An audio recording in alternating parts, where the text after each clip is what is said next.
side of Nick's How do we shirt look? How do coming we in. look? You look really good, dude. Not gonna lie. No, you both. Hey, good evening and welcome into Snowbird Football here on Next Level Broadcasting, the home opener for 2022. I'm Pat O'Connor, joined tonight by Jack Cordy. And Jack, it feels like it's been forever since we've been in a booth together. It just feels right. It's been way too long, Pat. I've been looking forward to this game the next couple weeks since I found out you were going to do it. So very exciting. The energy is in the building. I mean, and it's really in this booth. Yeah, if it I'm really being is in this honest. booth. I'm excited. Last year, the Snowbirds started the season up in Pickford. They lost 36-6. But Jack, it's a new year. Throw last season's records away. It's a fresh squad. What are you looking most forward to tonight from the Snowbirds? Of course, I'm looking forward to see Brody Jeffers playing. He was out all last year. I'm looking forward to see Dylan Croft as well step it up. I mean, he's got another year under his belt, so he's going to be a key factor for them this season too. And I want to see how they play without Gavin Bevel. Obviously, they were planning on him. That's going to be a big factor in how they play tonight. But overall, just excited to see how St. Mary's is going to play. Like you said, new year, new team.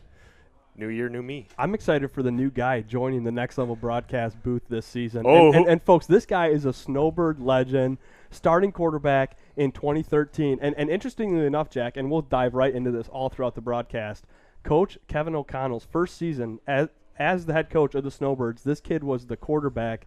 I mean, and he lives in the legend book. The experiment. At St. Mary Cathedral. I walk in, I don't even know his first name. Everyone's been calling him a legend. He's just the legend. And we're going to welcome in right now. Nick Harrington, welcome to the broadcast. How's Thanks it going, for being guys? here, bud. Yeah, thanks for having me. Wow, I mean, I just got goosebumps being up here. Insane, yeah. I feel like it's been way too long. I remember. Even though it's only the first time.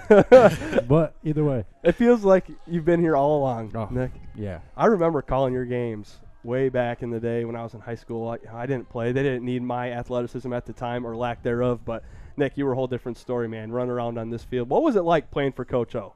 Awesome. Great dude. Brings energy. A lot of juice. You know, he gets the best out of you, you know, and he really tries to advance you as a person, right? So football teaches more than just football.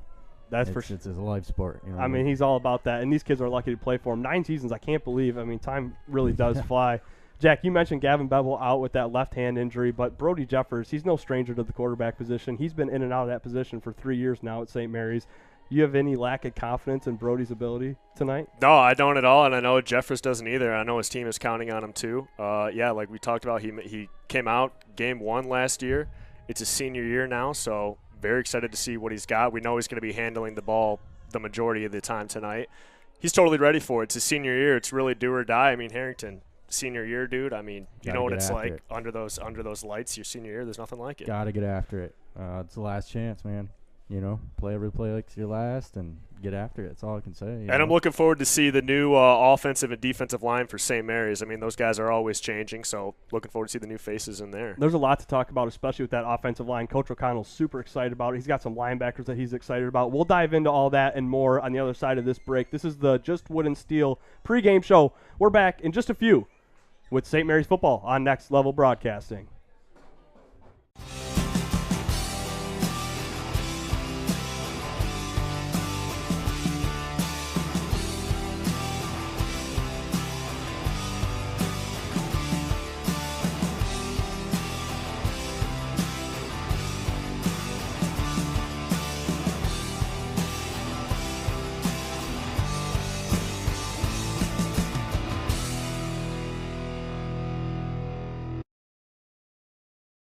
Are you interested in building a new home or renovating an existing one? With over 100 years of combined experience, J&J Construction is one of the most reliable and respected general contractors in our service area. J&J is a trusted construction partner valued by architects, subcontractors, financiers, and most of all, their clients. J&J Construction has been completing quality homes and improvement projects that add value to the communities they serve. They bring a passion for innovation and a commitment to quality to every job they do. Call them today.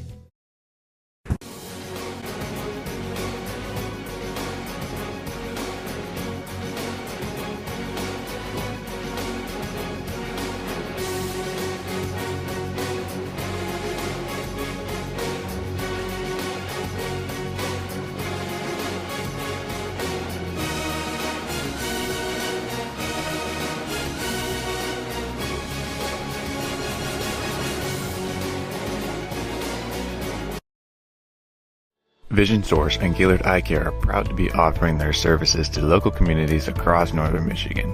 With locations in Gaylord, Boyne City, Bel Air, and Sheboygan, they're committed to serving you and providing a trusted source of credentials and expertise. If you're struggling with anything vision related, then don't hesitate to schedule a consultation and meet their friendly and experienced staff for yourself. We all know northern Michigan winters take a toll on our parking lots and driveways, but Gaylord Seal Coating has you covered. A proud sponsor of local high school athletics, Gaylord Seal Coating specializes in infrared seamless asphalt repair, hot pour crack filling, striping, and more. Need a new snowplow solution this winter? GSC can do that too. Commercial, residential, private roadways, and associations, Gaylord Seal Coating is your answer.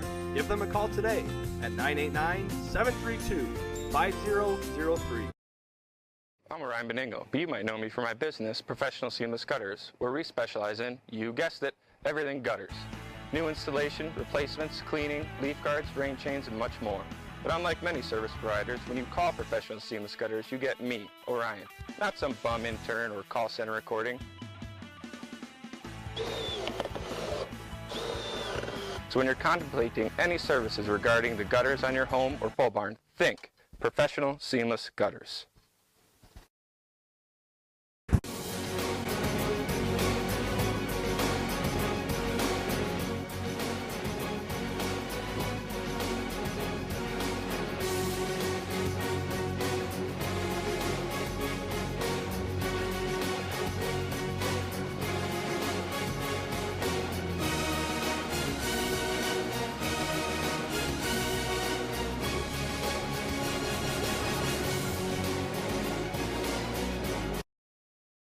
And Steel pre-game show. We're just a few minutes away from the prayer and the national anthem. We're going to send it down to our sideline reporter, Tyler Blom, for some pre-game field condition updates. Go ahead. Take it away, Tyler. Welcome, Next Level Broadcasting. I am the sideline reporter, Blom Treasy, and today, Thursday afternoon, beautiful conditions. We have the Pickford against the St. Mary Snowbirds. Now, let me tell you something, folks. This is going to be an absolute banger.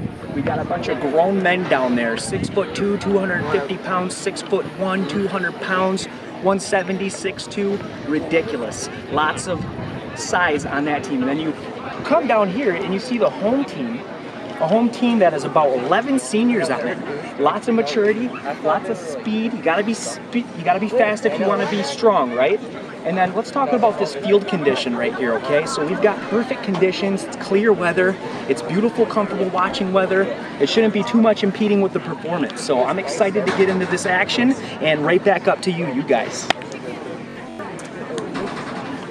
All right, that was Tyler Blom, a great, enthusiastic, energetic pregame report. We'll be hearing more from him throughout tonight's contest. Again, Snowbirds, Panthers, just around the corner. We're going to take a break. We're going to have the prayer, the national anthem, and then opening kick on the other side of the break. This is Snowbird Football on Next Level Broadcasting.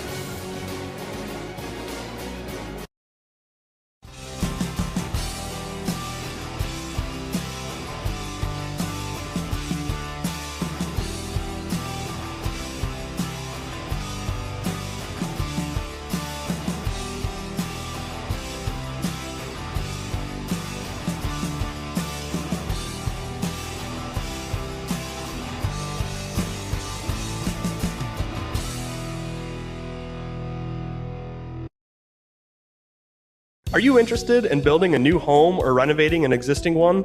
With over 100 years of combined experience, J&J Construction is one of the most reliable and respected general contractors in our service area. J&J is a trusted construction partner valued by architects, subcontractors, financiers, and most of all, their clients. J&J Construction has been completing quality homes and improvement projects that add value to the communities they serve. They bring a passion for innovation and a commitment to quality to every job they do. Call them today. I'm Beningo, but you might know me for my business, Professional Seamless Gutters, where we specialize in, you guessed it, everything gutters. new installation, replacements, cleaning, leaf guards, rain chains, and much more. But unlike many service providers, when you call Professional Seamless Gutters, you get me, Orion, not some bum intern or call center recording. So when you're contemplating any services regarding the gutters on your home or pole barn, think Professional Seamless Gutters. Vision Source and Gaylord Eye Care are proud to be offering their services to local communities across northern Michigan. With locations in Gaylord, Point City, Bel Air, and Sheboygan, they're committed to serving you and providing a trusted source of credentials and expertise. If you're struggling with anything vision related, then don't hesitate to schedule a consultation and meet their friendly and experienced staff for yourself.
Are you interested in building a new home or renovating an existing one? With over 100 years of combined experience, J&J Construction is one of the most reliable and respected general contractors in our service area.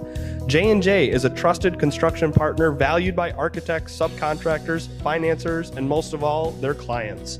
J&J Construction has been completing quality homes and improvement projects that add value to the communities they serve. They bring a passion for innovation and a commitment to quality to every job they do. Call them today. Vision Source and Gaylord Eye Care are proud to be offering their services to local communities across northern Michigan.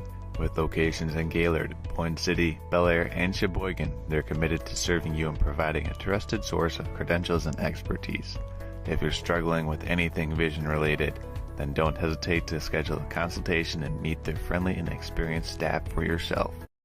Stay in front of the camera, or should I stay up on the Back ring? into Snowbird Football Next I'm Level gonna get to the Broadcasting. Pat 30s. O'Connor, Jack Cordy, Nick Harrington, and we are just around the corner from kickoff on a beautiful Thursday night here at the Gaylord Intermediate School field. Little rain earlier in the day. It's a soggy field. The JV played earlier, but Jack, I think the field looks good. It should be a good night of football. It's football weather, baby.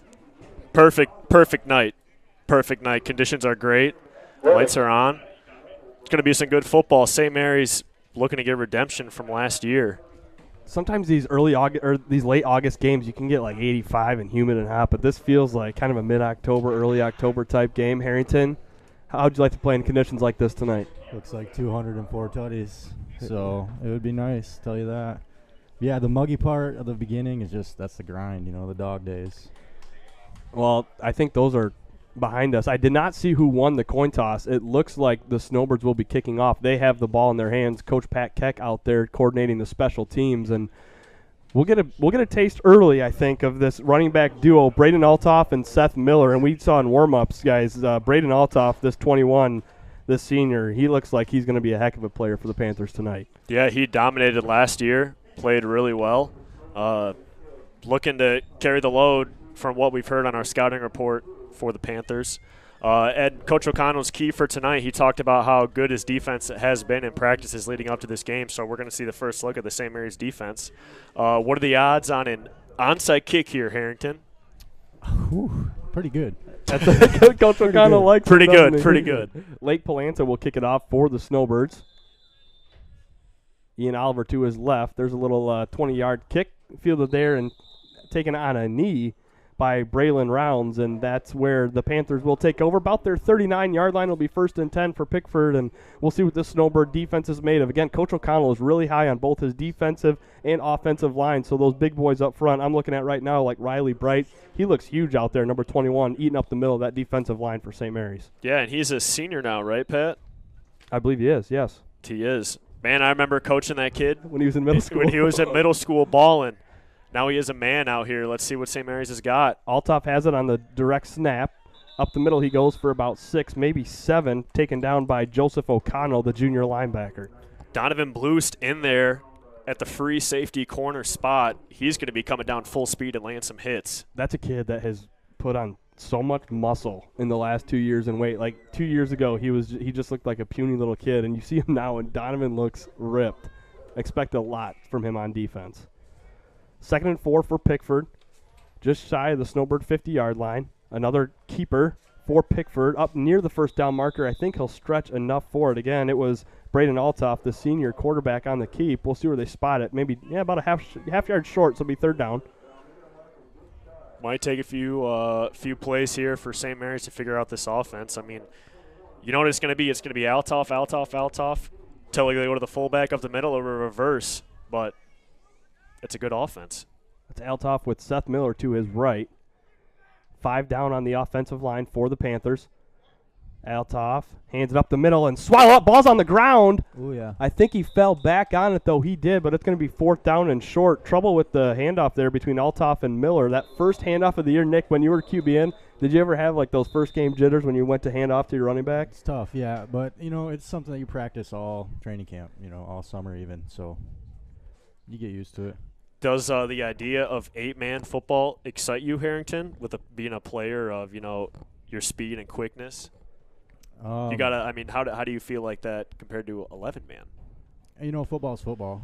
At the end of the day, we actually had talks about going 8-man back in the day, and my uncle always told me, football's football. But I'm a big 11-man fan. Yeah, is this your first? Have you watched 8-man football before? Second game. Okay. Yep, second game. It takes a little bit getting used Nick to. Nick Wenzel's in the building. Sorry. Oh, boy. He heard you. Let's go. We do have an injury on the field, so it's gotten a little quiet here. It's going to be 4th and about a yard for Pickford when we come back. We do want to let you know, folks, that we have a text-in hotline tonight, so if you want to ask us some questions or vote for your player of the game, TB is going to put the lineup on the screen, 231-350-9040. I mean, 4 snaps in. Do we have a early player of the game, boys? Anything? Early player of the game? Well, I don't. Who has the tackles? So far, the player of the game is whoever has one of the 2 tackles for St. Mary's. Player's still down. I think we're going to step aside, take a break here. We'll let them tend to the injured player. When we come back, we'll have the Pickford Panthers 4th down. Just a minute 18 gone here in the first quarter. Snowbirds, Panthers on Next Level Broadcasting. We all know Northern Michigan winters take a toll on our parking lots and driveways, but Gaylord Seal Coating has you covered.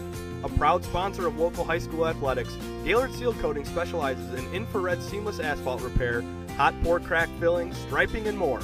Need a new snowplow solution this winter? GSC can do that too. Commercial, residential, private roadways, and associations, Gaylord Seal Coating is your answer. Give them a call today at 989-732-5003.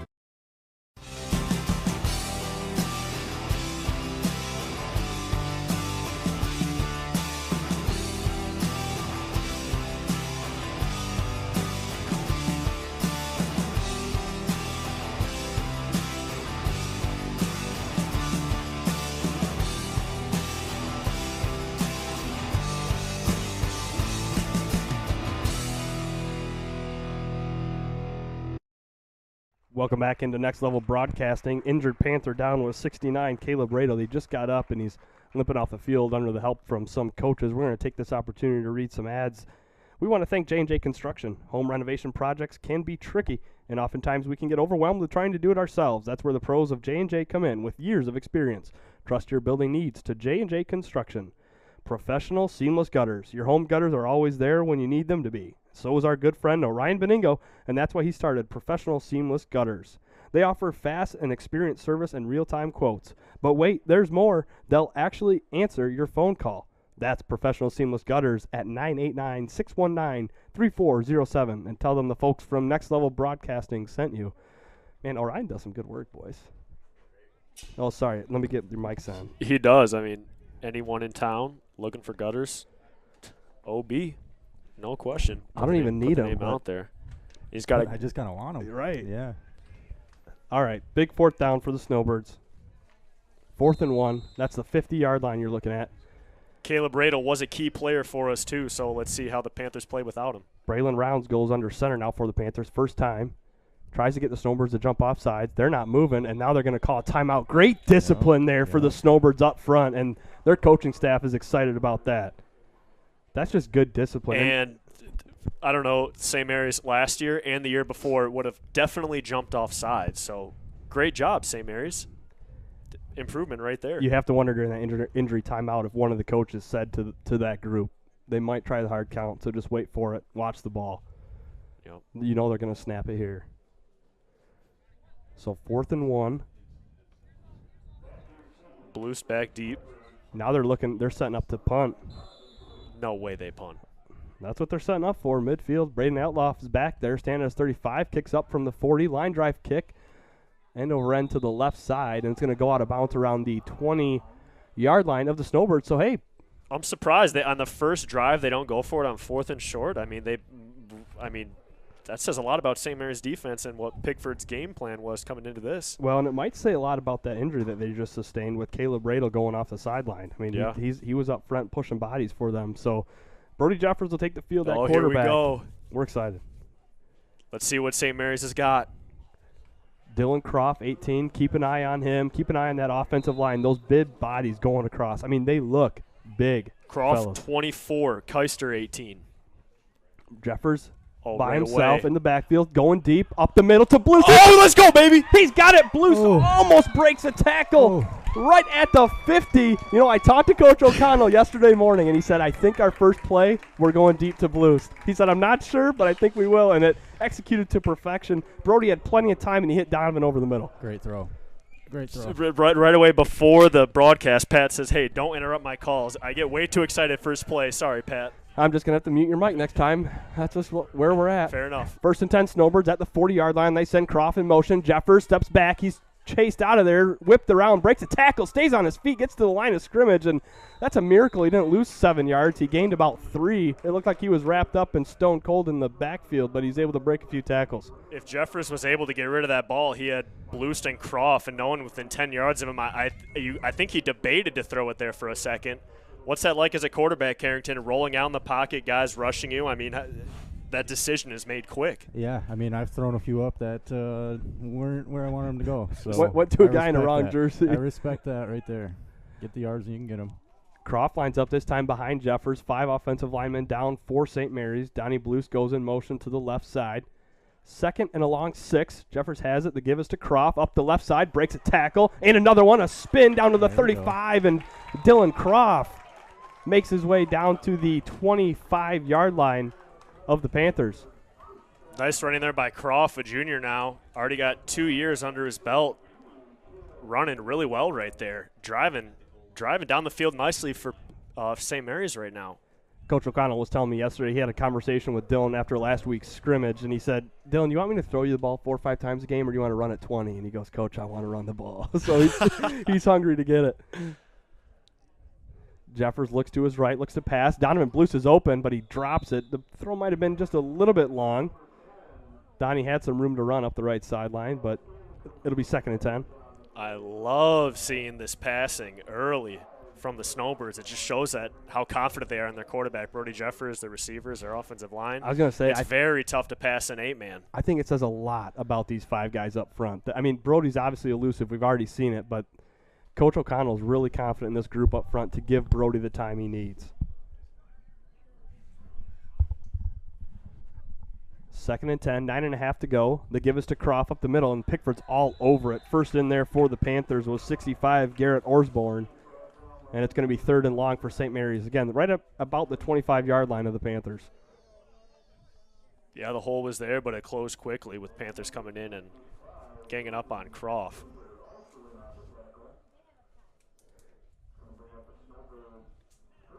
Gavin Bevel looking good out there with the cowboy hat and headset. Just not with the cast on his left hand. That doesn't look that good. That's the word, yeah. Too bad it's not a club and he's out there. Oh, Jeffers tries to keep, and he's able to pick it up. Wow. That's the old read option play. And, again, miscommunication on the handoff, and Jeffers able to fall back on it. So Snowbirds lose 5. It'll be 4th and long from the Pickford 30. Let's see what they got. They got to pass it. Yeah, I mean, you got to see if you can get Donnie free in the secondary again.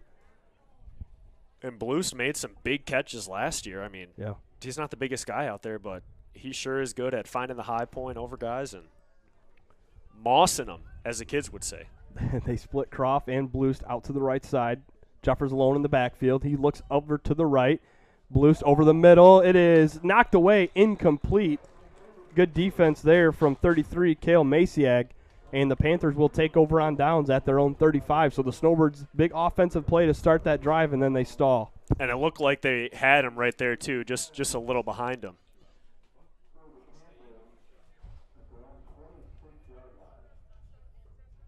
Who's going to strike first? I mean, St. Mary's had a good offensive flow right there and then just came to a halt. Back in the gun for Pickford is Brayton Altoff. He's back by himself back there.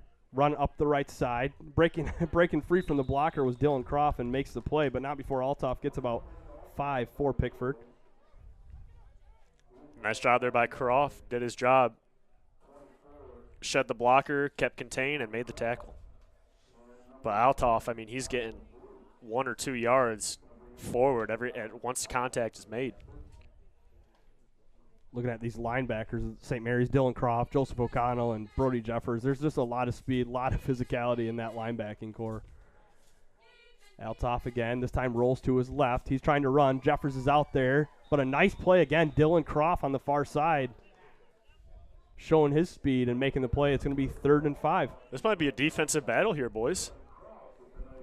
There's nothing like a good defensive game of football, dude. I want to see another 6-7. I want to see a 6-7 victory. Jack, you know, the 8-man game, it could be 0-0 after the first Once quarter. one of them and scores, still be 70-60 at the end of the game. Once one of them scores, the top is off. That's It right. just gets crazy. Snowbirds showing blitz. They bring 5, gives up the middle, and diving forward for about 4 of the needed 5 yards. I believe that was Seth Miller. So it'll be 4th and 1 again. So this time they're at their 39-yard line. Last time they were at the 50 with 4th and 1. I think there's no way they punt again, is there? Yeah, they're lining up for it. Got to watch the fake. Braden Altoff is back to punt.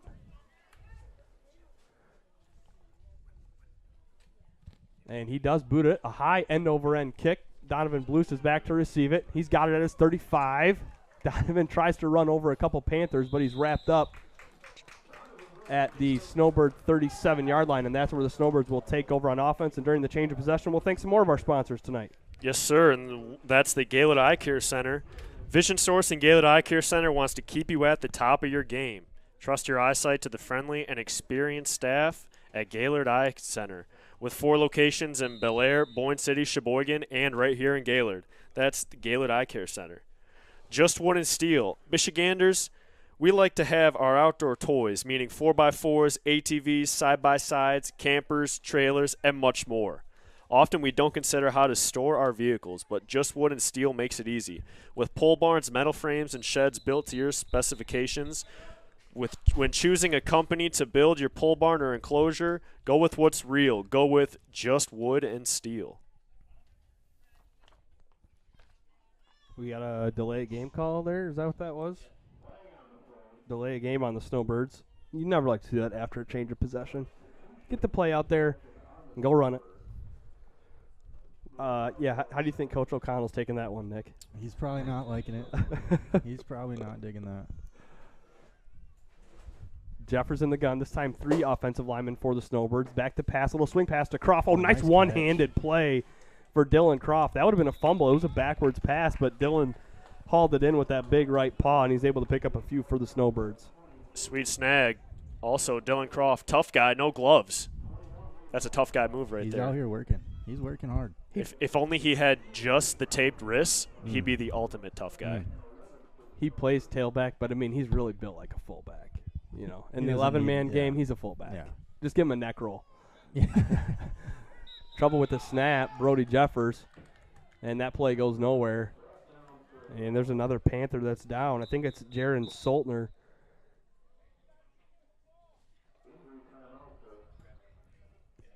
That'll just kill your drive right there.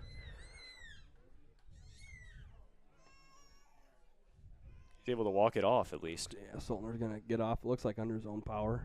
Man, you hope something like that's just a cramp. You know, early first game of the season. Nick, you can't really simulate a game in practice. You can get as close as you can, but there's nothing really like this the first game of the season. Right. Hydration's huge. You got to find your spot. Harrington, what's a pre-game meal that you'd go to? I like spaghetti. I do like spaghetti. Just spaghetti and tomato sauce with straight up noodles and sauce, man. Just noodles and sauce right before the game. Noodles and sauce. Oh, not right before. Thought you were gonna say Crunchwrap Supreme. Well, maybe one or two. 3rd and 15 for the Snowbirds. Clock's ticking. 5:35 to go. First quarter. No score from the home opener here at the Gaylord Intermediate School field. Snowbirds are going to spread it out.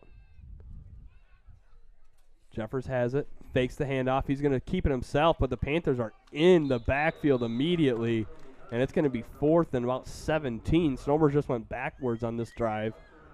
Now they're at their own 30, and I think they're going to have to think about punting this one away.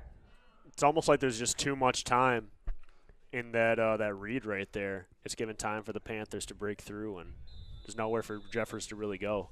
Coach O'Connell wants a timeout. That'll give us a chance to thank some more of our first quarter sponsors. Gaylord Seal Coating. If you've grown up in Michigan, you've grown up with cracked roads, parking lot pavement that you just can't trust, and potholes the size of offensive linemen. If your driveway, parking lot, or other surface needs an overhaul, check out the pros at Gaylord Seal Coating. Gaylord Seal Coating has you covered. Golf Gaylord. Gaylord and the 989 is considered by most to be the golf mecca of Michigan.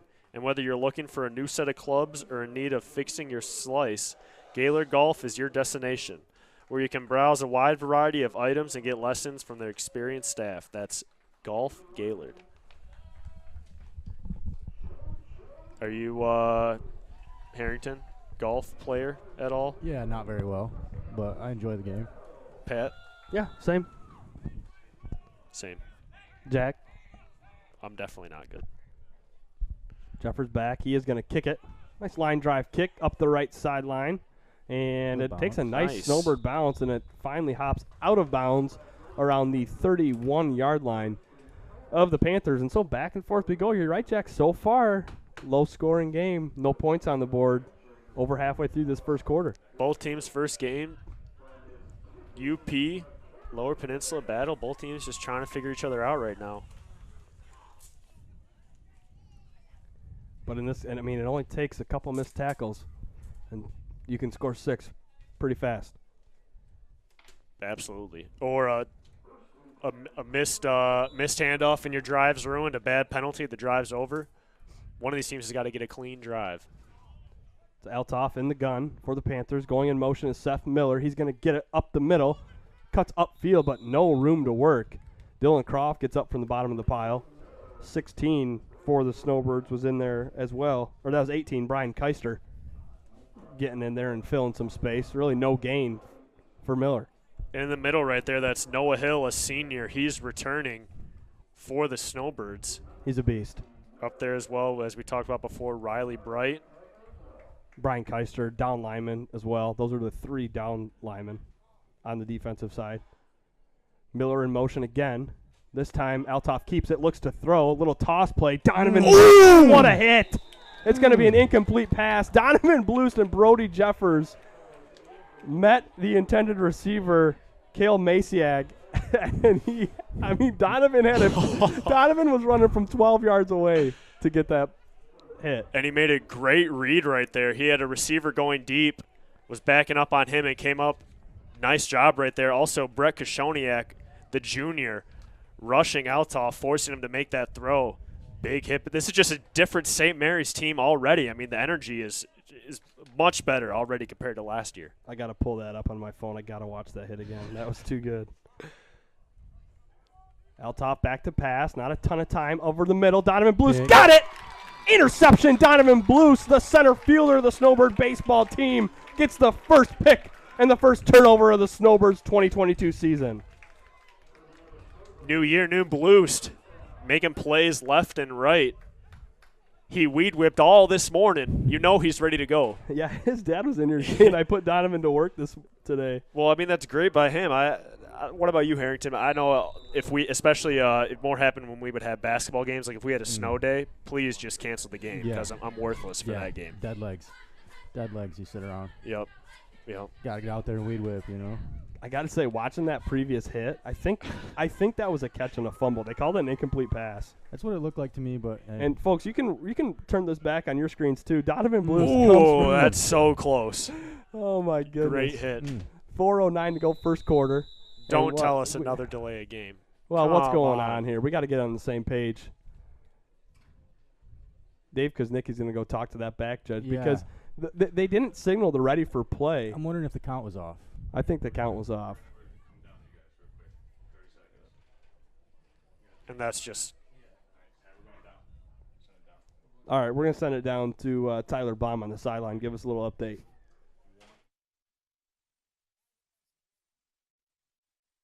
We've got an absolute monstrosity of a game going right now. The score's 0-0, but the action is packed. Donovan Blues just had a massive hit on number 33. And he proceeds to penalty, delay game, Snowbirds, 5-yard penalty that's going to bring up. You're on 3, 2, first and 15.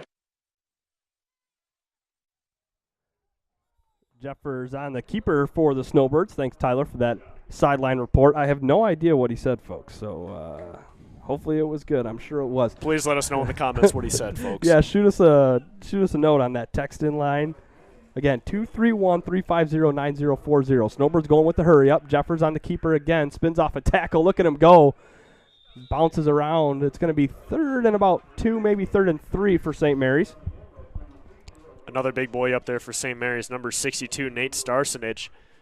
His senior. Been watching him, just work hard for the past few years now. And he's their center, Jack. Coach O'Connell has a lot of confidence in him snapping that ball. Except, no, I think now Leo Warner. I'm sorry. Leo Warner's the center. Riley Bright wearing 21 has totally thrown me off. Get him in the backfield if he's wearing 21. Jeffers again on the keeper. Patiently runs. Now he's got a hole. Jeffers breaks a tackle. Gets to the 40, 35, 30. Jeffers is gone. One man to beat, and he brings him down. It's Altoff. Catches up to him about the 11-yard line, and you get number 7 in space, and he's got a lot of speed. And a big play for the Snowbirds. He broke through there, and there was kind of a break in the action. Broke away for the second time. And he's not just running away from there, Harrington. He's lowering his shoulder into guys. He doesn't want to go out of bounds. Yeah, great patience. Were you that kind of player, lowering your shoulder into guys? No? Absolutely not. You got any trucks in your just run away. Just run away. Just run fast.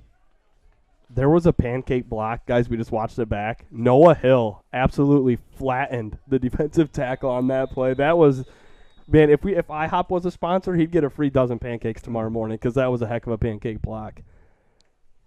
I would not want to be on the other end of that.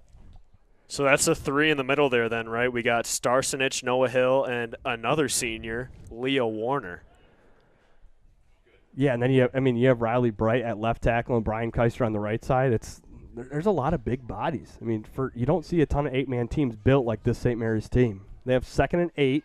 The give is to Donovan Blues up the right side, and he trips over the Pickford player. Starsenich had to knock the guy down, but Bluest was already there. Timing a little off on that play. So it'll be 3rd and 11. Coach O'Connell calling plays on both sides of the ball this year, so he gets no break. He's calling plays. Did he call the offense when you were playing, Nick? No. Yeah. No. Was that Coach Hughes? It was not. Oh, okay. No. Jeffers is going to keep it this time. Oh, the ball comes out. It's loose. Oh, boy. And it's picked off by Altoff, and Croft's going to have to make a play on him. And I think, is that Jeffers that came back to make the tackle? Forced fumble, and then Altoff picked it up, and it went the other way. So after the Blues interception, the Snowbirds march it down, but cough it up in the red zone. So back to Pickford it goes with a buck and a half to go in the first quarter. Ball is slippery tonight. That's 3 fumbles so far for St. Mary's. I don't know if it's conditions, but and it's got to hang on to the ball, especially in the red zone. Again, first game of the year. Someone with a different colored helmet is hitting you. They're ripping at the ball, punching at the ball. trying to get their hats on the ball. 1st and 10, Pickford. Just inside their own 20. They go 5 down, I formation. The give is up the middle to Althoff from the tailback spot, and he's swarmed. Brett Kashoniak in there along with Jeffers. Brian Keister broke through the line yep. right away. Didn't even know where he was. It was so easy, but able to wrap up and make the tackle. 2nd and 8. Buck 10 to go first quarter. No score here from the Gaylord Intermediate School field on a perfect August night for football. Again, these two teams played last year, and Pickford ran away with it 36-6. Different story here tonight. This is a toss to Althoff up the right side. Brett Kashoniak makes the play, breaking through a double team, and Brett just got enough of Althoff to trip him up, and it'll be 3rd and long. Like you said, Pat, that's a strong linebacker core for St. Mary's. And a guy we haven't said his name yet, number 30, JT Grenier. No one's running away from that guy. Dude, he was such a ball hawk last year. I mean, unfortunately, yeah, there were a lot of guys running away and he chased him down. But yeah, he is fast. Shout out to and this is a team that's been young for a while. Right. But now it's what, all juniors and seniors out there right now? And they're deep. I mean, they got a lot of guys that only play one way.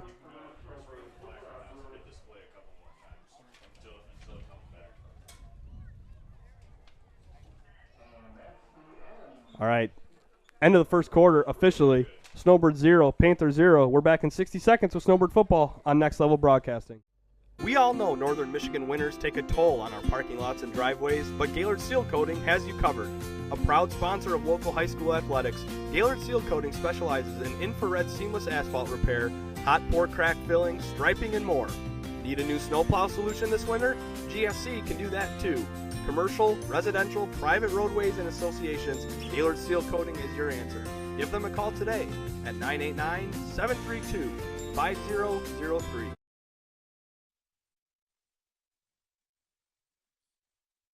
Gaylord. We are just exiting out of the first quarter here. We have got a great game, a few injuries on the play, and the Snowbirds are making a great effort. Donovan Bloost is doing everything all over the field. Dylan Cross, he is making plays, tackling people, running down the field. A lot of the Pickford guys, a lot of size, and they're using it. But so far, it's an even game, 0-0. So there's a lot of things to look forward to. Both teams are giving it their best effort. Hopefully in the second quarter, we will see who's going to start to pull away in this game. Got 10. Yeah, so... Welcome back up to the booth. Thank you, Tyler. Started the second quarter here at the Gaylord Intermediate School field. No score. Pat O'Connor, Jack Cordy, Nick Harrington upstairs, Tyler Bowerman on the controls, Charles Strail, our executive producer tonight. It takes a whole crew of people to run this. Assistant executive producer Zach Perry in the building. That's a big responsibility too. Rolling out to throw for the Panthers, and it's going to be incomplete. They're going to get Blues for pass interference. Yep. If Blues would have just turned his head, he would have had that right there.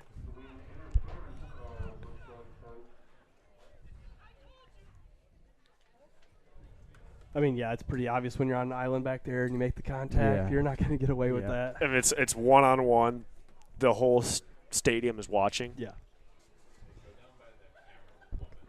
Pretty good ball there. But there's a debate on what the call is. Yeah, I mean, he launched that thing. Yeah. But a risky throw.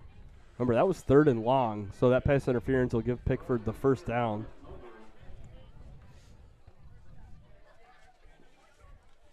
So they'll get 15 yards and a fresh set of downs.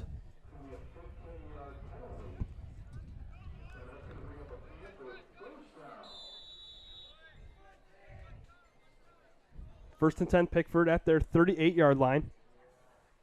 Rounds the quarterback. Snap is over his head. No, that's Smith back there. He falls on it. That was Seth Miller. And that snap's going to lose him about 11 yards. Brett Kashoniak is in the backfield every single play. Another noted tough guy. No gloves. Oh, Brody Jeffers, tough guy, no gloves. There's a lot of tough guys on the field for St. Mary's.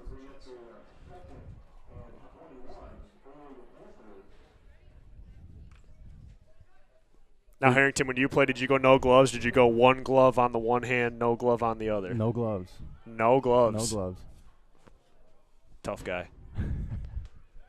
Miller has it on the direct snap. Hill in the backfield wraps him up, and then Dylan Croft is going to finish the job along with another half dozen Snowbirds.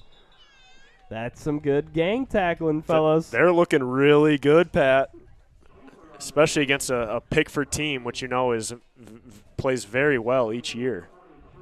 This is a good start for St. Mary's.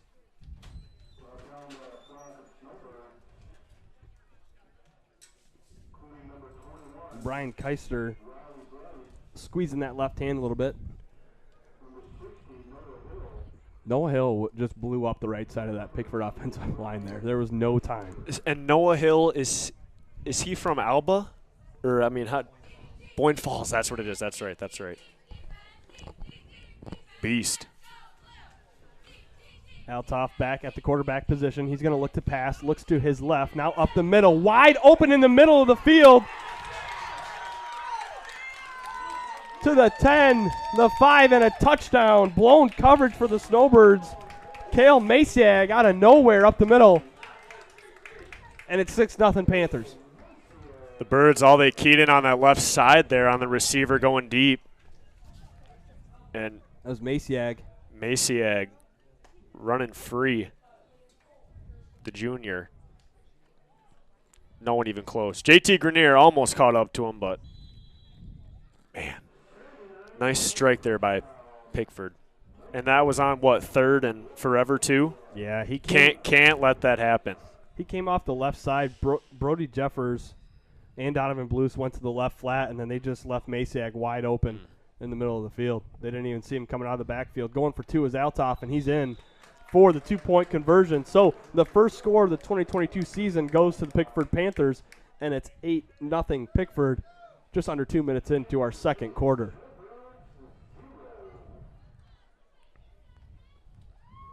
I think it's going to start getting a little chippy out there, Pat.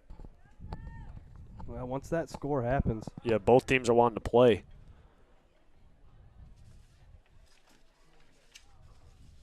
And that was just, what was that? That was the tight end on the left side. Yeah, he's on the left. Ran over to that right side there. And you don't know if it's just a nice play design.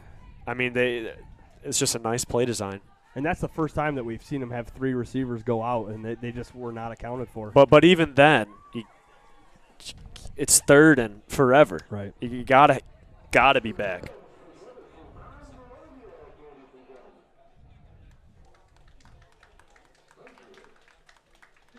So we'll see Pickford kick off for the first time. And back for the Snowbirds is Brody Jeffers. And number 3, I don't have him on the roster. A 3. You know what 3 is, Tyler? Okay. Perry, do you know who 3 is?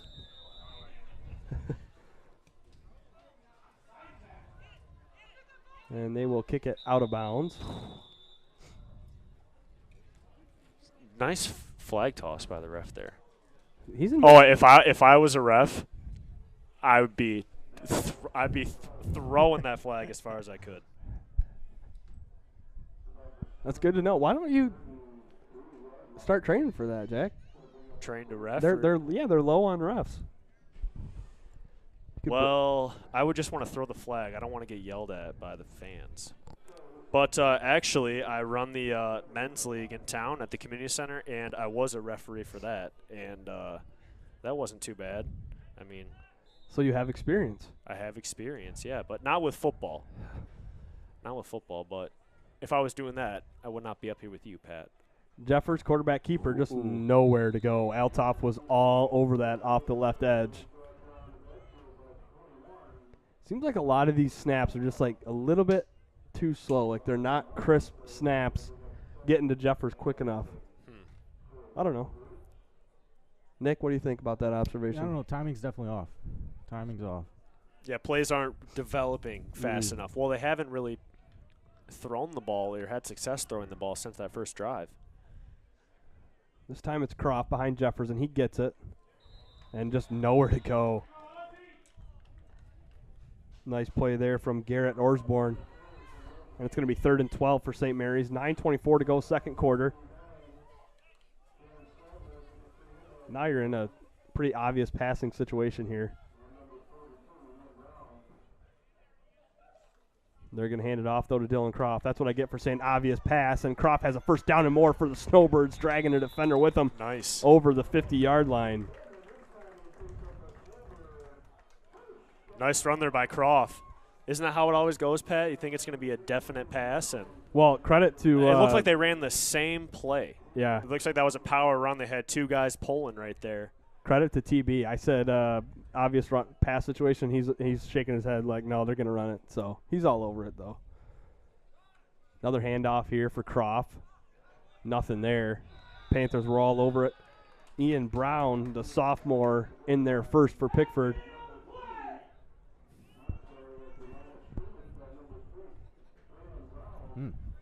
What was that?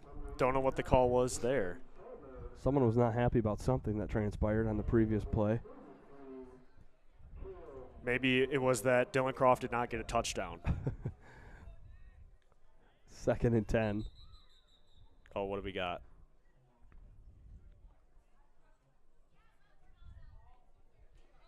Mr. Kuznicki wants the defensive tackle to button up his helmet. And what is Dylan Croft going to get a break here? Coach O'Connell needs a timeout. That was really discombobulated. I don't know what happened. I heard Blue say, "What are you doing?" Croft came to the sideline. Don't know. Can we send it down to Blom? Blom, what happened there? Oh, we're not going to send it down to Blom. We don't have our comms up. We're going to read through That's some more all right. ads. Where are we at here? Nice job by the cheer squad as well, keeping the energy going during the timeouts. We want to thank M32 Enterprises. Bobcat and Gaylord has arrived. Oh, wait. Are we going to send it down, Tyler Blom? Okay, let's see what Tyler has to say. Go ahead, Tyler. Send it down.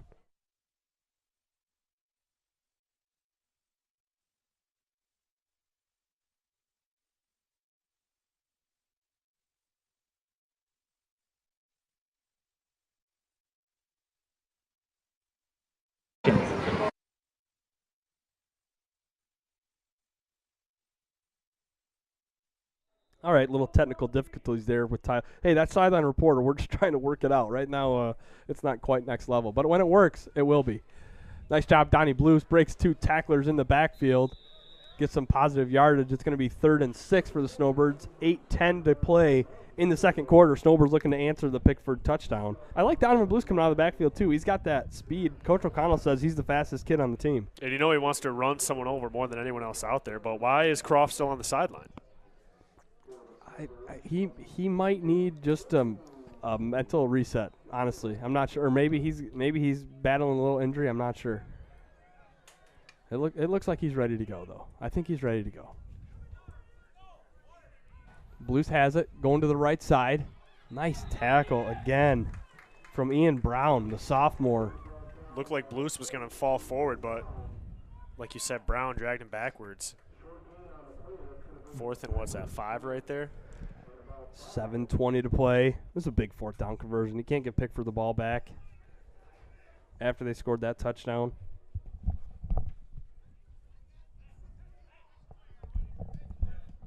That'd be a huge answer back. Croft and Blues out to the right. 5 down offensive lineman for St. Mary's. Jeffers looks that way. Steps up. Deep pass. Croft turns around. Makes the catch. And the pass interference. Dylan Croft. Touchdown, Snowbirds.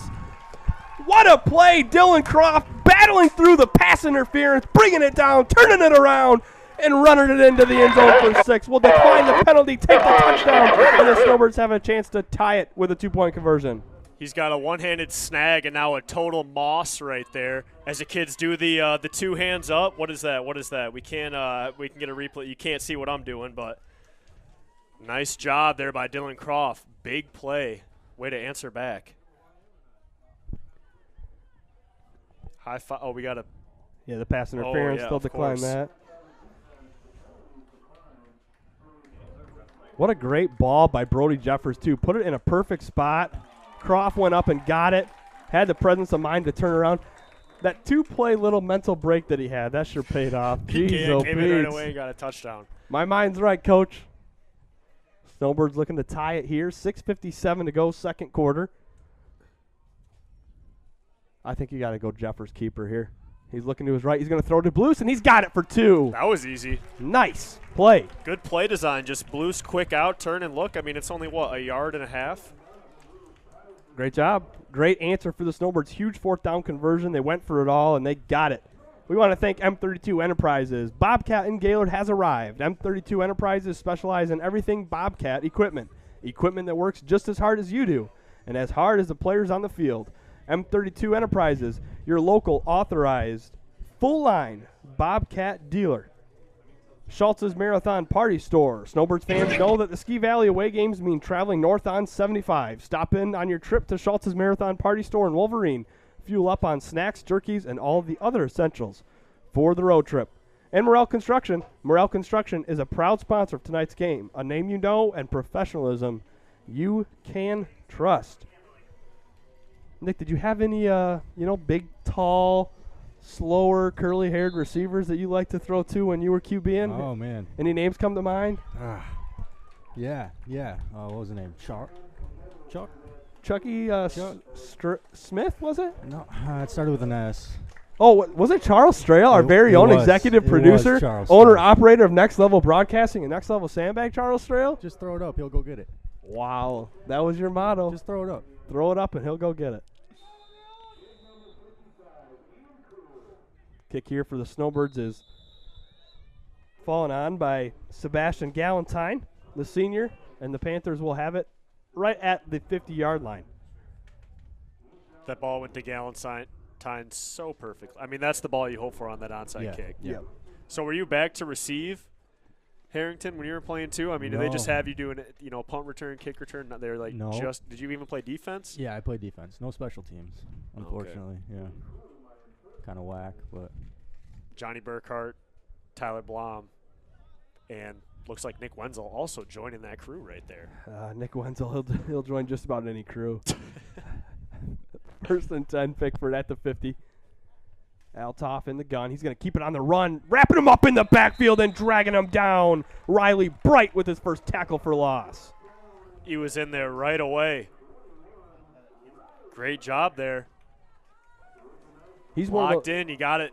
Do not let them score before half. I mean, I say before halftime, but there's going to be, 6 more drives there might be, yeah. 6.5 to play. But you're right. I mean, and Riley Bright strikes me as the kind of kid, and just, I haven't coached him in years, but when he gets a little bit going for himself and gets that confidence, we might see him make a couple more plays here. Oh, yeah. High snap.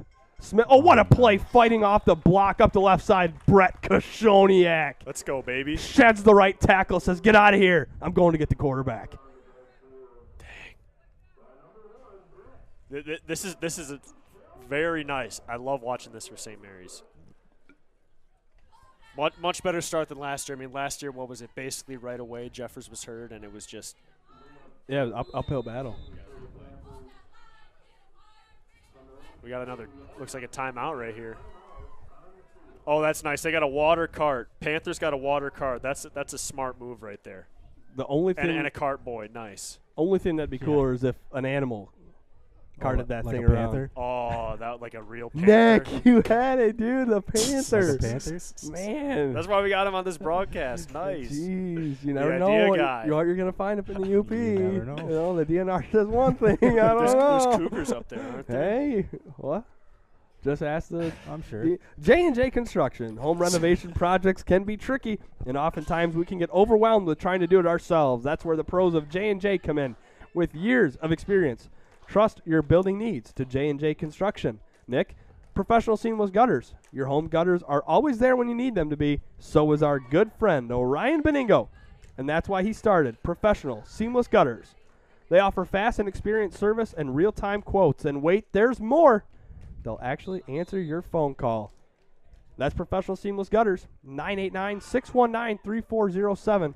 989-619-3407. Tell Orion that the fellows at Next Level Broadcasting sent you. Third down and forever for Pickford. 5:54 to go, second quarter. Stay deep. Stay deep. Don't get burnt deep. You know Blues is going to be back there. Snowbirds rush 4.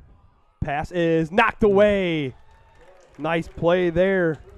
That's Sam Jacobson. First time we've called his name tonight. So Snowbirds in an obvious pass situation. They get another defensive back out there, and Jacobson knocks it away. And we didn't call his name a lot last year, but making a big play right there, knocking the ball down.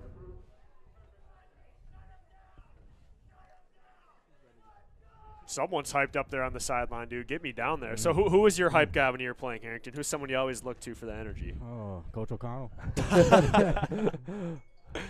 Great answer. Altor's punt, a nice high, good punt. Blust is back to receive. He's got it, and a couple blockers. Oh, and a nice job shedding the blocker and making the tackle was 65, Garrett Orsborn. And we have our first text into the Next Level Broadcast text-in hotline. Was that an iPhone 4? It's from Grandma Edie. Donovan's Grandma Edie is cheering for St. Mary's, and Patrick, good job announcing. Just got to be going nuts over Thanks, there Grandma Edie. with the plays that he's making out there. He's got an interception tonight. That 2-point conversion reception. Had a couple nice runs on the last drive for St. Mary's. He's all over the place. He's excited for this football season. He's going to be in the next paper, that's for sure. Oh, that's for sure. So Snowbird football, 5:40 to play. They're at the 36-yard line. Just 3 down offensive linemen. 4 out wide for the Snowbirds. Jeffers gets rid of it quick. It's Donovan Blust right on cue on a little slant pattern at 12 yards. That's a dangerous pass there. That was telegraphed. Yeah. And it worked out great. Nice hands by Blust, able to haul it in. And that accurate pass there by Jeffers. But, wow, that was risky. You're right, Pat. So it's Croft, Blust, JT Grenier, and Sam Jacobson in the game for the Snowbirds. Low snap. Jeffers has it. Looks to his right. Has to make a man miss. Steps up, and he makes another man miss, trying to get back to the line of scrimmage. And there was just no one open for Jeffers downfield, and he loses about a yard. He was all over the place on that one. Be 2nd and 11 from the 45. Exactly 5 minutes to play here. First half, all tied up at 8. Pretty slow first quarter and a half or so, and then both teams with big plays. Jeffers rolling out to his right, steps up, trying to shed a tackle, but he won't. Altorf's all over it. And they were in there right away. Jeffers unable to scramble. Looked like he was going to break away for a second, but just enough on the jersey grab. Solid gloves the Panthers are wearing tonight. You don't miss anything about the gloves, do you, No. Jack? Gloves and shoes, you're all over. It's an important part of the football game, Pat.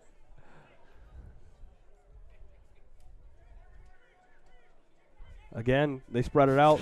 Trips to the right. Panthers send 3. Pass is knocked away, intended for Croft. Snowbirds wanted a holding penalty. No flag thrown, and I thought that was just good defense right there. I think so too. So it's going to be 4th and 16.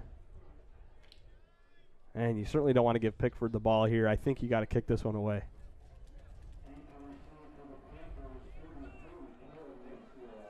Masiak is going to go back to receive the punt. Jeffers has it. Oh, Jeffers, get rid of it. Kick it. Oh, good grief. Go, Leo. Oh, my gosh. That was a wild play. I do not like seeing Leo Warner take a shot to the legs like that, though. That is just injury city. Leo, hit the deck next time, please. Nick, how does that work? When you're doing the rugby-style punt, I mean, because Brody was getting tackled as he was punting. Yeah. So I'm not sure if they called that a fumble, so then he was able to advance it, or if they're going to have to call it down where he caught it. You can't advance that. You can't advance the it. punting team, yeah. Right. So it's basically like Leo downed the punt Right. where he caught it. Right. Like And they even a muff punt, you can't advance. Right. I think it's wherever the kicking team touches it, Right. it's down Yeah. right there no matter what. So, Yeah. like, say it hit Leo right there, Yep. And bounced off, the ball is down It's there dead. no matter Right. what. So Yeah, dead ball, for sure. a Panthers player, if they're smart, they'd run up and go try and pick it up and run for a touchdown, because even if they fumble it, no matter what happens, you get the ball down right there. Yeah, no. As soon as the Snowbird player touches it, it's a dead ball, and so that's why Pickford has it at the 41. Well, the Panthers can pick it up even if St. Mary's touches it. It's not dead. The ball's down right there no matter what. I'm telling you, dude. I punt return back in the day. That was a high. Oh, boy. Oh, Altorf broke a tackle. He's got a lot of room up the right side, and he is in. He's wow. fast. He got to that corner pretty quick there.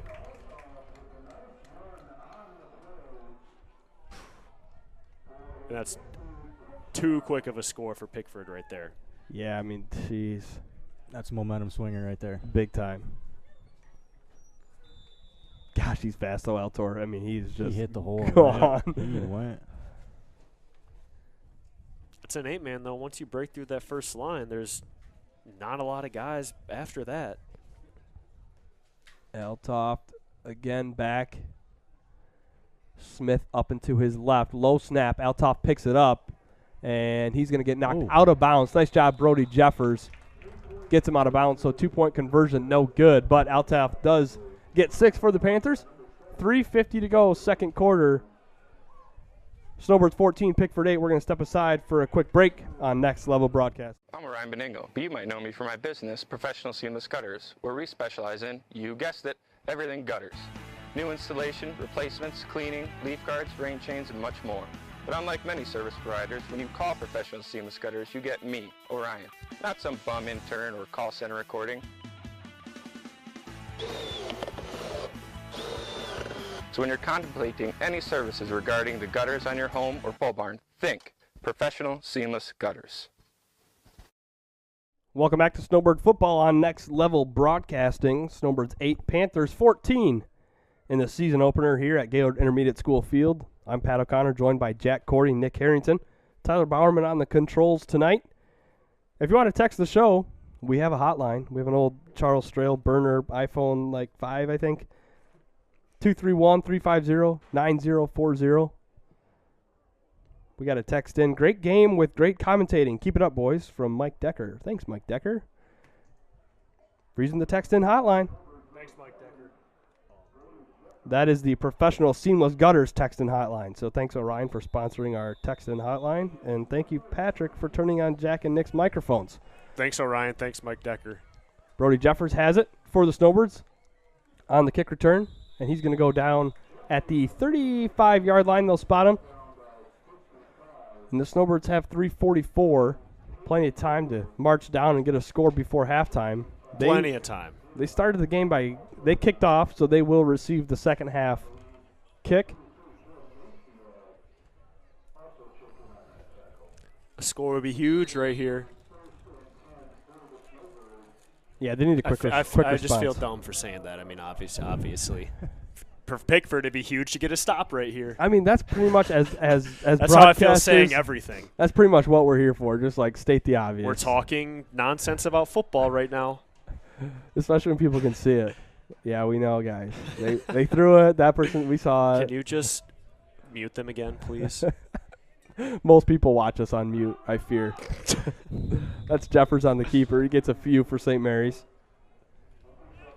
And again, that play is just – is that a design keeper right there by Jeffers? I mean, he gets a snap, he kind of waits, and both ends coming off quick for Pickford. You want to wait for some blocks to develop, but if Pickford's shedding blocks, then it's,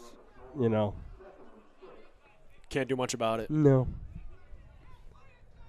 Croft and Blust out to the left. They're going to pull the whole left side of the line, and Jeffers has some room, breaks a tackle, first down and more. Brody Jeffers going to get dragged down, but not before he gets to the 20-yard line, and Brody Jeffers is down. He got jumped on. I think this one's coming back. We got a flag back here.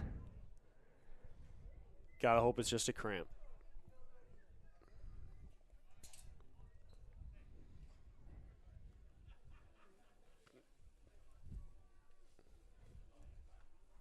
While they tend to Brody Jeffers, we're going to step aside. Snowbirds down 6, 3:04 to go in the first half. Snowbirds, Panthers on Next Level Broadcasting. Are you interested in building a new home or renovating an existing one? With over 100 years of combined experience, J&J Construction is one of the most reliable and respected general contractors in our service area. J&J is a trusted construction partner valued by architects, subcontractors, financiers, and most of all, their clients. J&J Construction has been completing quality homes and improvement projects that add value to the communities they serve. They bring a passion for innovation and a commitment to quality to every job they do. Call them today.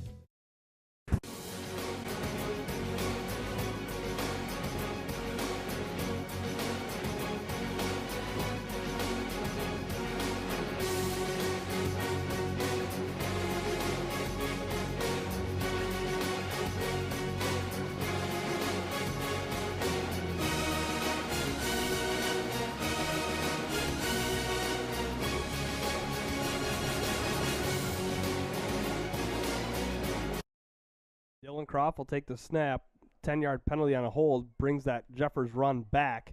Croft keeps, and he gets a couple for St. Mary's. Jeffers came off the field holding that left shoulder, and the Snowbirds are going to take a timeout. They're going to want to talk this over. I don't know. We'll see if Dylan Croft continues to take snaps. They had Brett Kashoniak come in. I don't know if Donovan Blues will take some snaps. Remember, Brody Jeffers was not supposed to be the starting quarterback. Gavin Bevel has a broken left hand, and he was slated to be the Snowbird starter. But he's out with the cast on his left hand. Brody Jeffers now on the bench. And that's not only obviously your quarterback position, but it's two senior leaders, great athletes. I mean, two of your main pieces on this football team. And as far as Brody goes, certainly both sides of the ball. So hopefully it's something that they can look at and get Brody out there. But if not, I mean, I guess, Jack, we're going to be looking at Brett Kashoniak certainly stepping up in a bigger role, Dylan Croft, an even bigger role, and Donovan Blues out there. Yeah, no doubt. Both of them on the sideline, and it's, man, I mean, I'm just looking at Jeffers, and it's hopefully starts moving here pretty soon. But I don't know. We'll see. What do you think, TB? Can Croft throw the ball? He said yeah. He says yeah. Okay. Well, that's better than hearing him say no. Yeah. Yeah, because we so get that makes me feel good. Pretty one-dimensional, pretty darn quick. 2:39 to go. 3rd and 8. Snowbirds at the 36-yard line.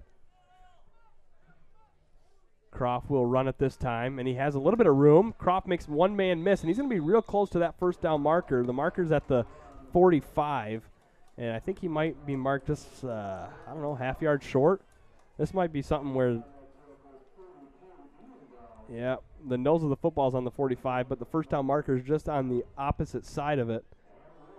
I think you go for it here if you're St. Mary's. Get a half yard, right? No doubt. Just sneak it in between. Dylan's there. He's got it up the right side. First down and more. He's to the 50 into Panther territory at the 44-yard line. And that's good patience. That's the second time now he just ran right behind his senior, Noah Hill. Actually, that time pushed over Noah Hill when he got himself a first down. I guess Croft doesn't even need to throw the ball. Just give it to him and have him run. Driving right down the field, taking some time off this clock. Looking good now for St. Mary's. You know they're going to put 8 purple hats within 5 yards of that line of scrimmage. now that Brody's out, they're not thinking pass at all. They have Blues and Kashoniak up there, so it's like 7 guys. Where's the ball? Oh, did it go to the up back or was it a fumbled snap? I think it was a fumbled snap. And did Leo just fall on it there?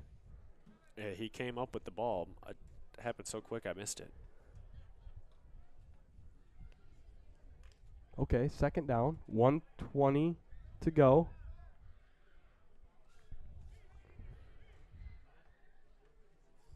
Croft up the middle. Gets to the second level. Again, close to a Snowbird first down. It's going to be 3rd and maybe a yard. 3rd and 1. As the clock ticks down. 1 minute exactly to go in the half. Snowbird's going to have to pick up the pace a little bit here. At least be mindful of the clock. Down 6, under a minute now. Yeah, the clock has become a factor. Dylan, again, waits for a hole to open up, has a first down, so that'll stop the clock as they reset the chains. The ball came out, but they're saying it was after Dylan was down.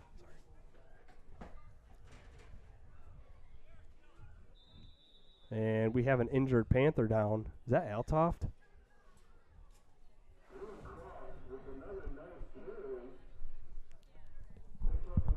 No, it's not. It's Oh, number sorry. 89, Jack Alexander. Oh, nope. That's St. Mary's. Jaron Soltner. And he's been big for them on defense, too. Man, you hate to see these injuries. There's injuries all over the field. Come on, Brian Oliver. Just pop his shoulder back into place so you can get out there. I mean, you're just standing there. Keep touching and do something. What do we pay you for? Seriously. I'm sure it's all volunteer. 1st and 10, 35 seconds to go. Croft has it. He's going to go back to pass. Donovan Blues over the middle. Pass is knocked away. Could have been intercepted. 3 Panthers back there. Pass intended for Blues. You know, if he That was puts a nice air on that spiral. ball, though, if he puts air on that ball, Donovan was behind everybody. You're right. You're right, Harrington. That's a tough throw, though. I mean, how many times you really got to practice that with your receivers, though, figuring out, you know, how fast they can run, where you really got to drop it over their shoulder. For sure. 29 seconds to go, 2nd and 10. Croft has it, looks to pass again. Over the middle. Caught by Donovan Blues. 1st down and more for the Snowbirds. He gets down inside the 20. They'll mark him down at the 10-yard line. We'll see if that's going to be 1st and goal right at the 10-yard line. 22 seconds to play. Snowbirds trying to tie this thing up before half. They look to the sideline for the play. The clock will start. 20. Now down to 18 and 17. Go, go, go, go. 15. Croft's going to keep it. Behind blockers. Croft to the 5, inside the 5. And he's going to get down to about the 3-yard line. Nope. Yep. Timeout. Oh, They don't have a timeout. They're out of time. Come on. Oh, no. And they ran out of time. That is so killer. Oh, the Snowbirds got it inside the 5-yard line, and were unable to get another snap off. I don't know. Do you maybe in hindsight pass it or run it towards the sideline? I'm not going to question Coach O in this Coach moment. O knows what he's doing. It's his team. It's his players. He knows what he's doing. All right. That was close. Croft was close. Good grief. Our halftime score, Pickford 14, Snowbirds 8. We're back with the halftime report in just a bit on Next Level Broadcasting.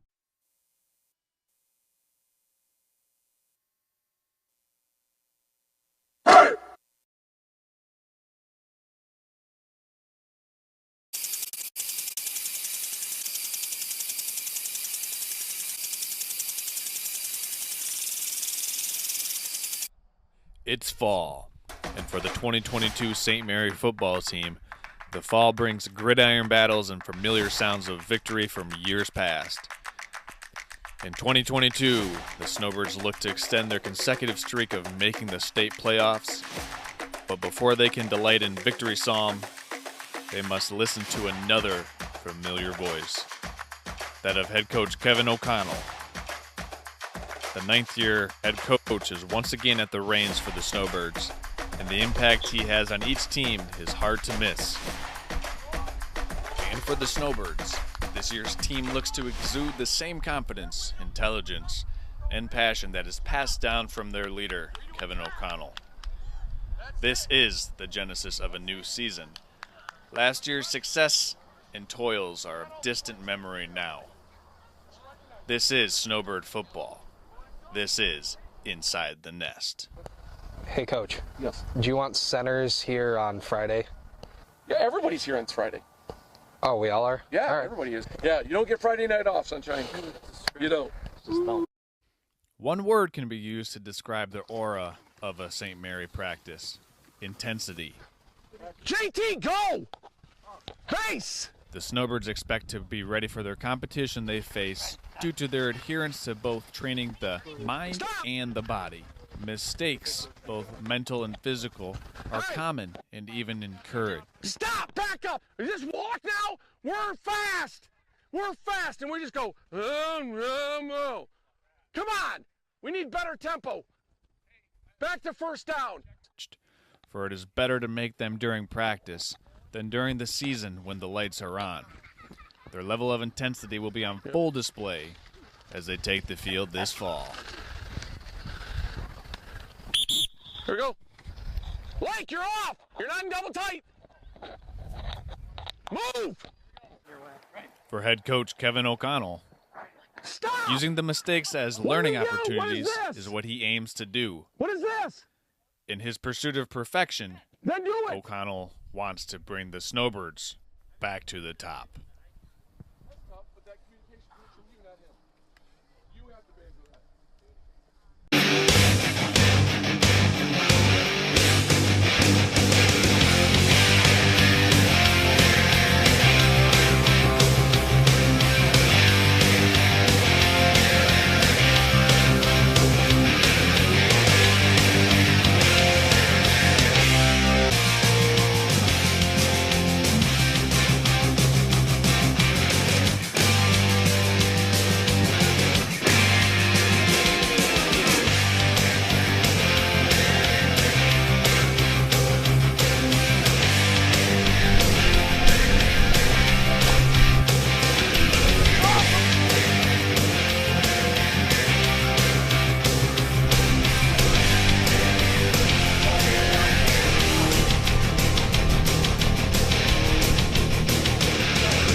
To have something and not practice things in a live situation and then come away from that going, yeah, we can't get X, we got to tweak this, we tweak this. I'm not going to wait a week to play a game to tweak it. So we're going to be 2x1 and we're going to run a lot of double type. Right? In competition, it is just as important to know your weakness as it is your strength. And for O'Connell and the St. Mary's Snowbirds, the strength of this team is the senior-laden offensive line. And with 7 sizable senior offensive linemen, the Snowbirds are prepped to eviscerate their opponents within the trenches and to control the point of attack.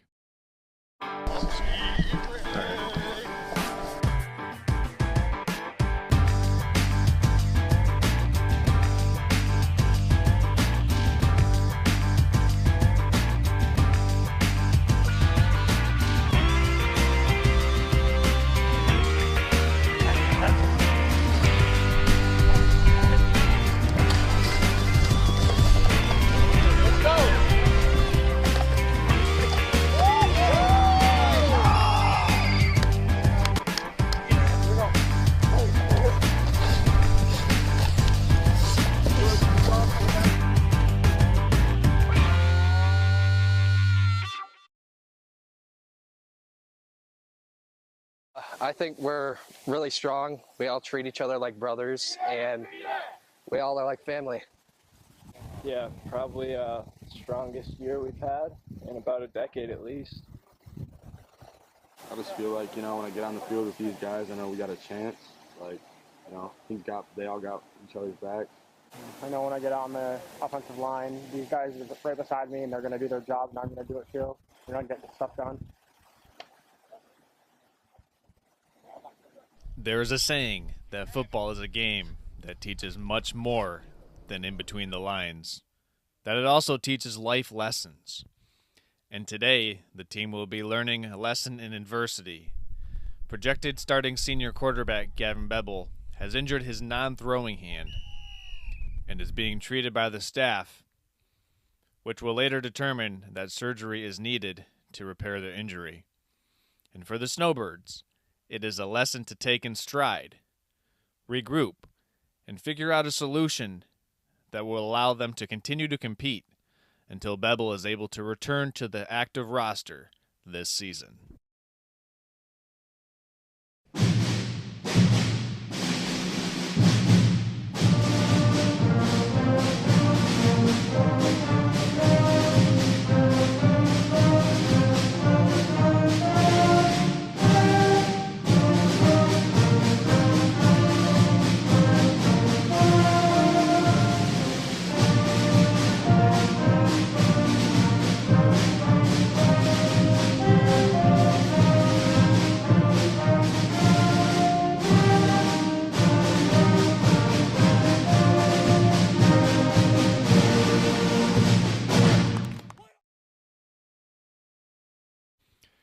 With a new season comes a fresh slate and a clean canvas to begin painting the picture of the season.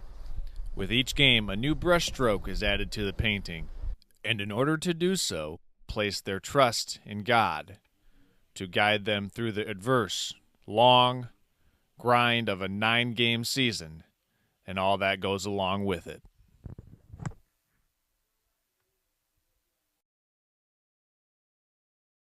Taking over at the interim quarterback position is Brody Jeffers, a senior who is no stranger to the position as he's had multiple stints in each of the last 2 seasons.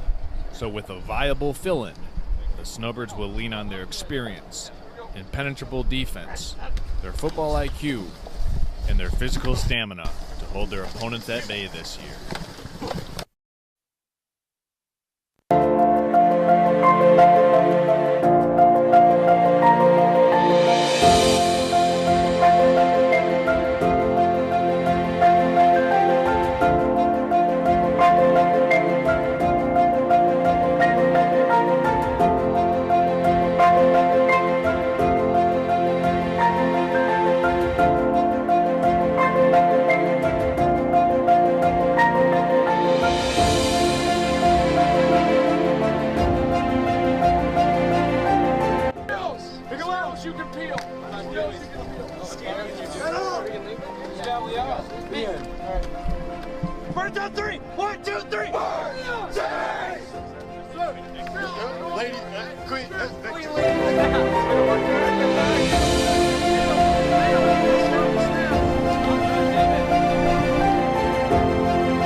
Football on Next Level Broadcasting. Our halftime score, Pickford 14, the Snowbirds 8. They got to the doorstep before the end of the half, but unfortunately the clock struck 0 before they were able to punch it in. I'm Pat O'Connor, joined at halftime by the Snowbird principal, Mr. Jerry Ballinger. Is this year 4 you're going into? Year 4. Wow. Who would have thought you'd make it 4 years at St. Mary's? Yeah. Open house tonight? How's everything going? Middle school, high school was last night. Elementary was tonight. Good. Parents are excited. Kids are excited to come back. Had great week of development, staff development with teachers and working with Father Matthew, Father Roman. It was a great week. Everyone's excited for the kids to come back on Monday morning. We have some great priests, don't we? Oh, we do. I don't want him to hear Father Roman standing next to me, but just the youth of our priests and the connection that they make with the kids. That's what a Catholic school is all about, and those priests are just so important to developing our faith and working with our children. And you don't get any better than Father Roman and Father Matthew. We're so lucky. I mean, just being around that school and just in the parish in general, we're really blessed with those. We are. What are you most looking forward to this entering your 4th year? You know, of course, expanding and growing in our faith and building our service to the church with the kids. Obviously, academics and athletics, and we're doing a big musical this year that's going to involve lots of kids, lots of parents, and just continue to grow our community of faith and support of our parish. And we get tired. It is unbelievable the support that we get from our alumni, from our parish, and just from our community of Gaylord. St. Mary's is a special place. Well, there's a lot of excitement, I think, around this football team. You know, we just saw Brody Jeffers go down and Gavin preseason injury, so now we're working on our 3rd-string quarterback, but I think there'll be a lot of excitement. What did you see in that first half? Now that your Patrick has graduated and gone, we certainly miss him on the lines, but you know, what are you seeing out there tonight? Yeah, you know, these boys I've known for quite a while since they became freshmen, And losing Brody being hurt and Gavin, but there's a lot of talent on that team and a lot of heart, and they're just tough Catholic boys out there playing, and it's inspiring to see them. And you can see the little ones out there that are modeling what they're watching on Friday Night Lights. So I'm excited for the season and to watch our boys grow, and excited for volleyball and everything else. We've got a great senior class and moving that forward. So that's one thing about St. Mary's, being that it's pre-K through 12, and I experienced this going to elementary school there, is that you really do look, and I don't think you realize how much those elementary kids look up to the high schoolers when they come down their hallway and they go to lunch, and then you become a high schooler and you remember when you were that age, and it's such a cool thing that you're all in one building there at St. Mary's. And where it really strikes you is when we do our masses Wednesday morning, walking over to the cathedral, and you watch the high schoolers walk in with the little ones. And when the boys are telling the little boys, straighten your tie up, tuck that shirt in, and the girls, they're just checking them. And that's kind of where it really hits home. They're taking care of the little ones, and teachers are taking care of all of them. So it's a wonderful, special place. It's an awesome place. It's a place that's about family, and faith is the first and foremost thing. And, Jerry, we know you're going to have another great school year. Thanks for coming on, and we'll talk to you next time. Thank you, Patrick. Good to see you. You too. Snowbirds 8, Pickford 14.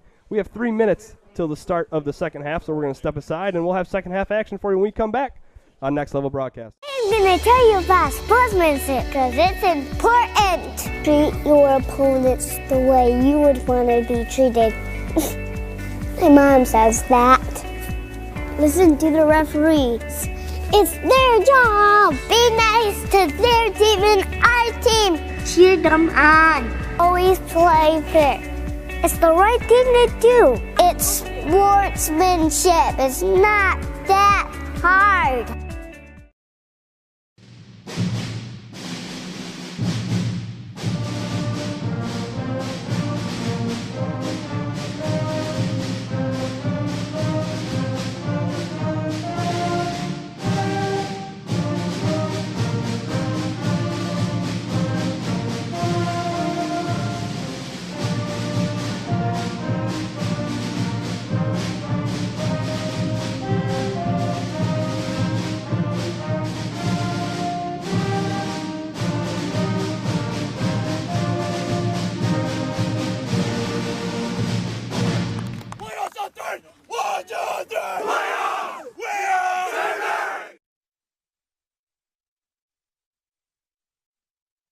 Here, and what an explosive game it's been. We're looking forward to seeing what the St. Mary Snowbirds can do to catch that deficit up of a touchdown.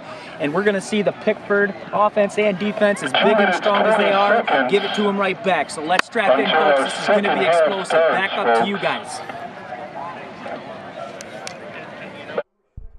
Welcome back up to the Snowbird Halftime Show. Pat O'Connor, thank you to Jerry Ballinger for joining us. Thanks, Tyler, for the halftime report. Exactly 2 minutes to go until the halftime kick. Again, like you heard Tyler say, Snowbirds will receive the second half kick. And, Nick, hopefully that they can get those 6 points on the board. You feel like they left them out there at the end of that half. Definitely left them. Don't like to see any points go away in the red zone, especially in the red zone. I think they need to calm down a little bit. They haven't been playing terrible. Just need to clean a few things up. Little mental mistakes here and there, but those will kill you. Did I hear you say pregame that the Michigan State Spartan football team is going to lose just one game this fall? Just one game. I mean, you said that with confidence. I said it with a lot of confidence. Tough coming. Ohio State's tough, though. I will say that.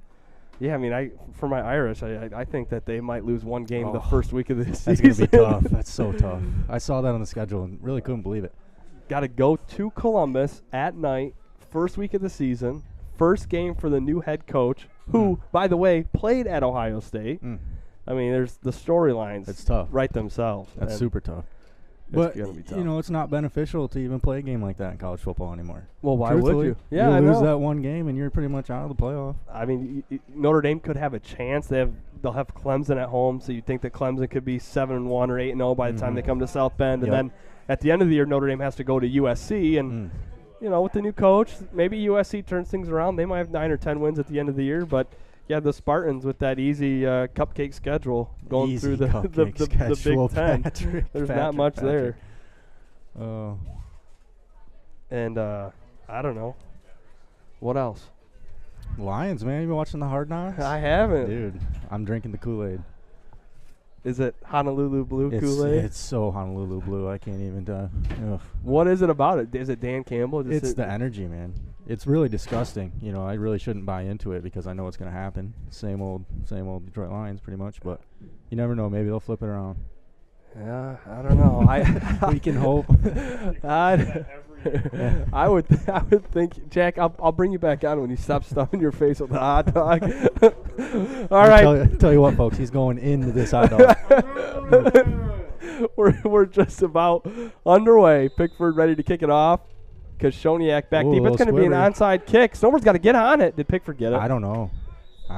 You got to be aware of that. They got it. Oh, they got it. Okay. Woo! Snowbird football. Nice job. Who was that up there? Was that Jacobson? It looked like number 1. Okay, Kashoniak got on it. All right, first down Snowbirds. Turn me up. All right, Jack is done. Turn me up. How was the hot dog? Shout out concession stand or what? Shout out concession stand. That was a good dog. Classic dog. Oh, did I get ketchup on the mic? All right, we're clean. Go Snowbirds. Dylan Croft is going to start a quarterback in the second half for the Snowbirds. He's got it, and he's going right up the middle, and he's got about a yard. He ran in to I think Noah Hill. Pickford's going to be sending, 7 guys Yeah. every play now? Yeah. I mean, that's the strategy. I think you send 7, and you have 1 back just to watch Donovan in case he goes out for a pass. Did we already talk about that Jeffers left the No, he's did he? out the stadium. Okay. So he went to seek medical attention outside of this premises. That's what you're saying. Yep, Brian Oliver couldn't snap it back in. 2nd and 10. Croft again will keep up the left side. And, I mean, you just cannot get one-dimensional because you're right, Jack. No. They did. They just sent 7 guys. Yeah. Yep. Well, I mean, it's the same thing that happened last year and the year before. All they really had was that run game. And it's not that Dylan can't run it and the Snowbirds can't block, but when they know what's coming, it doesn't matter. And not only that, but you don't practice for it. Right. I mean, it's not. I mean, how many times in practice do they have Croft throwing the ball?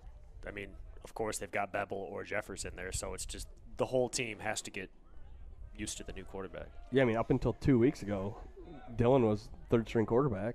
Gavin gets hurt and he's second string. I mean, how many reps is the third-string quarterback getting all summer? Low snap. Dylan picks it up. He's got to run. He's got a little hole. Dylan has a four. There he goes. Dylan Croft is gone. Touchdown, Snowbirds. Woo! Let's go, TB. Let's go, baby. I mean, maybe they stay one-dimensional. Talk about the old reverse broadcast. Literally everything we say, the opposite has happened. I cannot wait to play that back tonight. Like, You can't get one-dimensional, and he breaks free. Wow. Not only, I mean, he was running fast right there. That was He great found running another form. gear that I have not seen. That was fast. You've been training him well, TB. Croft just lined up. Okay, Donovan's taking the snap. I was going to say Croft lined up behind the left tackle. But Donovan Blues has the direct snap. He's going to try to get the edge, cuts up field, knocks a guy over. He's in! Yes, sir. Lower the shoulder, Donovan Blues didn't get 2, and the Snowbirds have the first lead of the 2022 football season. That's a way to open the second half. Wow, I just forgot that energy of how much a live sporting event can just make you feel. I mean, I saw Jeffers come out of the game. I'm real sad we don't score to end the half. I'm real sad. Couldn't be happier at this moment. That was an extra gear from Mr. Dylan Croft. He's looking good. I'm not ready to say that he looked like Nick Harrington. Be careful. Nick Harrington ran the first ever sub 440 in high school sports in Michigan. he ran a 3.95 You mean the 40. first sub 440 ever? Yeah, that was Nick Harrington. Dude, I was so good at Madden. Flicking those sticks in the minigame. No, I'll tell you what. My training camp was unmatched. Yeah, I got an 89 overall Madden Ultimate Team I'm working on right now in my spare time. You know, that was a broken play too. That was a fumbled snap. Dylan picked it up, and he just had to find some green. Great vision. He's very patient. He like you said, he's got great vision. He gets in the middle. He just gets his one hand on his blockers right there, feels it out, and just takes off. Did we get the Nick Harrington highlights at halftime? Were we able to do that? We're gonna load them up for next week. All right. Yeah, we got to call down to the truck. I know you didn't ask, but you can throw mine in there too. Oh. Squib kick. Recover. I don't want to be the guy recovering that kick because about 5 Snowbird jerseys were all over scary. him. All right. Who subs in for Jeffers? Who's new out there? 22. Joseph O'Connell. Oh, I like that. Yeah, Jojo was out there in the first half.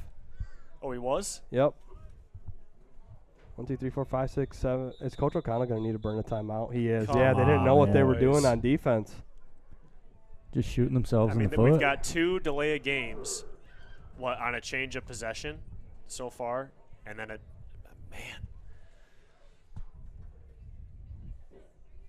Yeah, I mean. Could have used that timeout last half. Dang it. Too bad you can't borrow it from the previous half.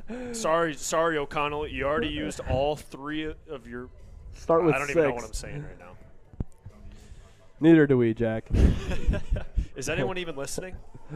No. Everyone's screens are on mute.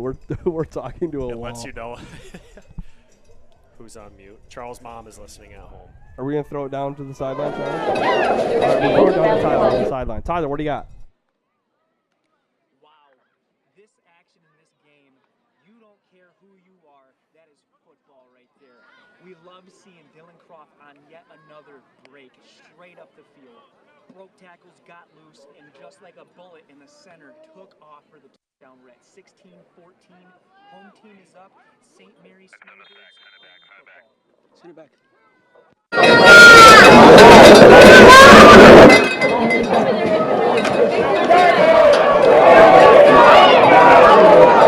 And a nice diving effort. Donovan Blues was over there. Was that Brett Kashoniak? Yeah, they get up. But Eltoft gets a huge first down run for Pickford well into Snowbird territory. And I wonder what happened right there because the whole there was no one there on the right side.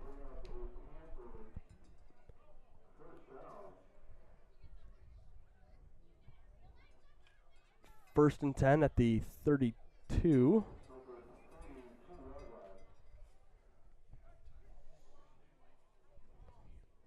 Altoft and Smith in the backfield. Low snap, fumbled snap. Altoft picks it up. Oh, and Dylan Croft wraps him up, and Brett Kashoniak finishes him off. Cleanup crew, Brett Kashoniak. Nice play. Altoft tried a little stiff arm there, Nicky, but Croft wasn't having it. Not this time.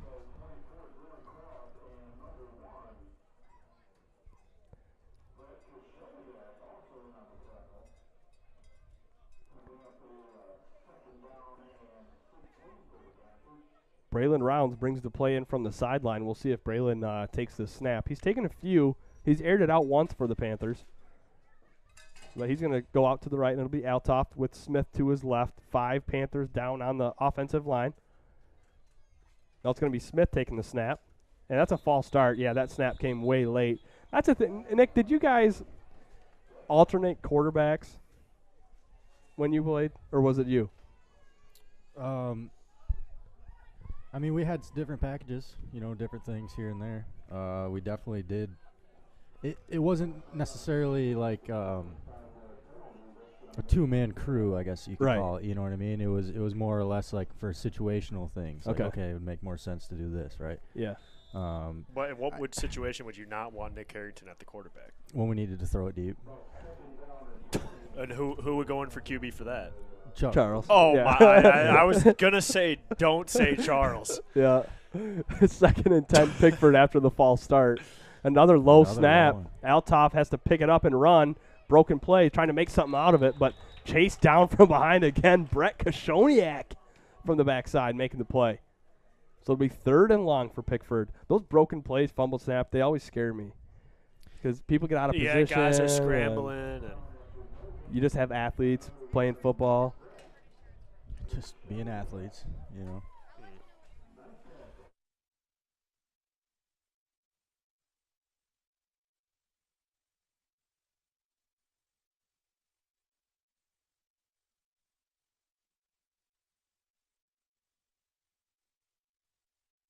High snap for Pickford. Out for, another fumble. He's going to now pick it up and just get dragged down. 5, 10, 15, 20-yard loss for Pickford there. What a play. And it looks like we have another down snowbird. I think, is it Riley Bright? Oh, he's up. He's up. Getting up. Okay. He's just a little tired. He had run a long way.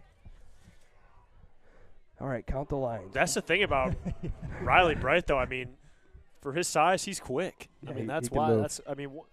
That's why he's such an animal. That's But why as he's you've not said, Pat, I think it's now his senior year. He's got to realize, like, you're an animal. And he's playing well out there. So it's 4th and almost 40, and Altop's going to have to punt, and he gets a nice one off, almost back to the original line of scrimmage, and it bounces out of bounds at the 35-yard line, and that's where the Snowbirds will take over. So they get a defensive stop, and the Snowbirds will take it back over with that change of possession. Jack, let's thank some of our sponsors, beginning with the Gaylord Eye Center. Absolutely, Patrick. The Gaylord Eye Center Vision Source and Gaylord Eye Care Center wants to keep you at the top of your game. Trust your eyesight to the friendly and experienced staff at Gaylord Eye Care Center. With 4 locations in Bel Air, Boyne City, and Sheboygan, as well as right here in Gaylord. That's the Gaylord Eye Care Center. Just Wood and Steel, Michiganders. We like to have our outdoor toys, 4x4s, ATVs, side-by-sides, campers, trailers, and much more. Often we don't consider how to store our vehicles, but Just Wood and Steel makes it easy. With pole barns, metal frames, and sheds built to your specifications, when choosing a company to build your pole barn or enclosure, go with what's real. Go with Just Wood and Steel. Dylan Croft, fresh off his touchdown run, gets about 8 yards. Someone on that Snowbird sideline, it must be an offensive line coach, because he was really excited about something. And we have a down player for the Snowbirds. Is that Dylan? No. It is Croft. Wow. That'd be a tough one for the Birds.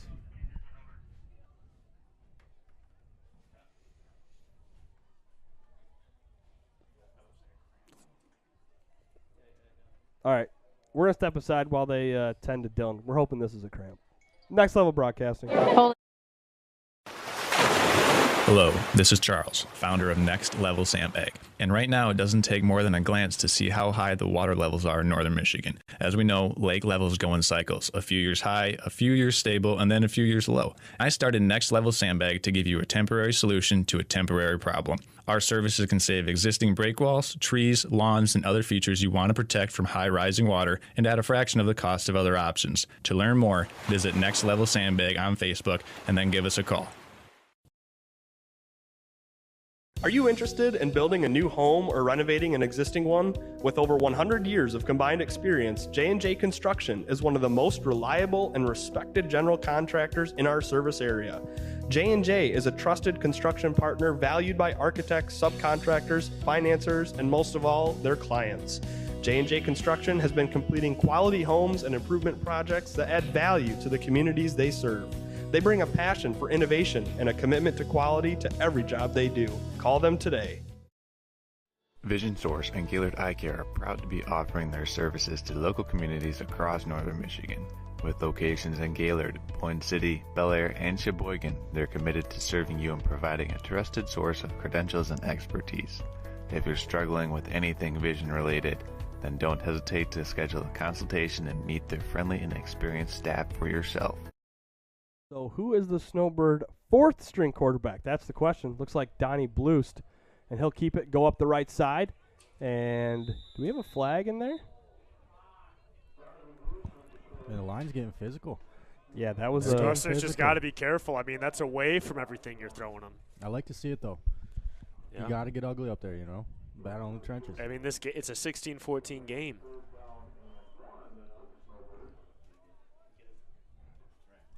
Man, those Friday night lights look good. Even on a Thursday. Mm-hmm. Even when I can't say it right. Donnie up the right side again. Stretches. I think he's going to be close. They're saying 4th down.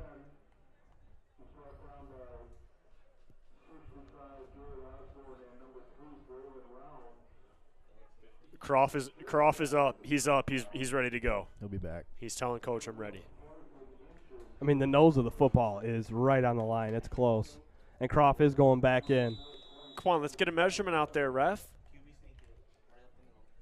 TB wants a QB sneak.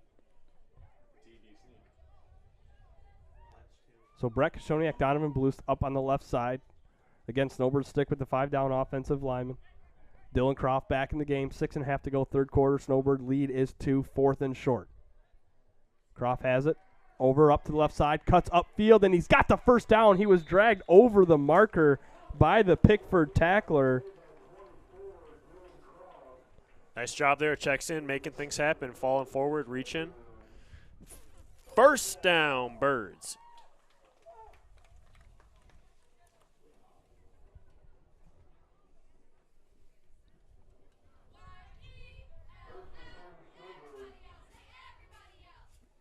.6:05 to go, third quarter. Dylan has it up the left side again. Cuts upfield, has a first down and more. Dylan. Big run for Dylan Croft. Give him 20 yards and a Snowbird first down. Excellent job. He's just running hard. Carrying the team. My mom's in the booth. Johnny Burkhart working hard to get the camera over to the other side. It looks good. He looks sharp all the time, dude. I'd hire Johnny Burkhart as you know, if I needed a stylist or something any day, I'd hire him. If you needed someone to follow you around with the camera. A day in the life of Jack. That would be so unexciting. 1st and 10, St. Mary's. 32-yard line of Pickford. Oh, boy. Yeah. False start. A lot of movement. And when you're running the ball every play, a false start can kill your drive right there. I think they're going to throw it here. It'd be a nice time for it. They've done run, run, run, run. Donovan's hungry. He wants it. Get him up the seam.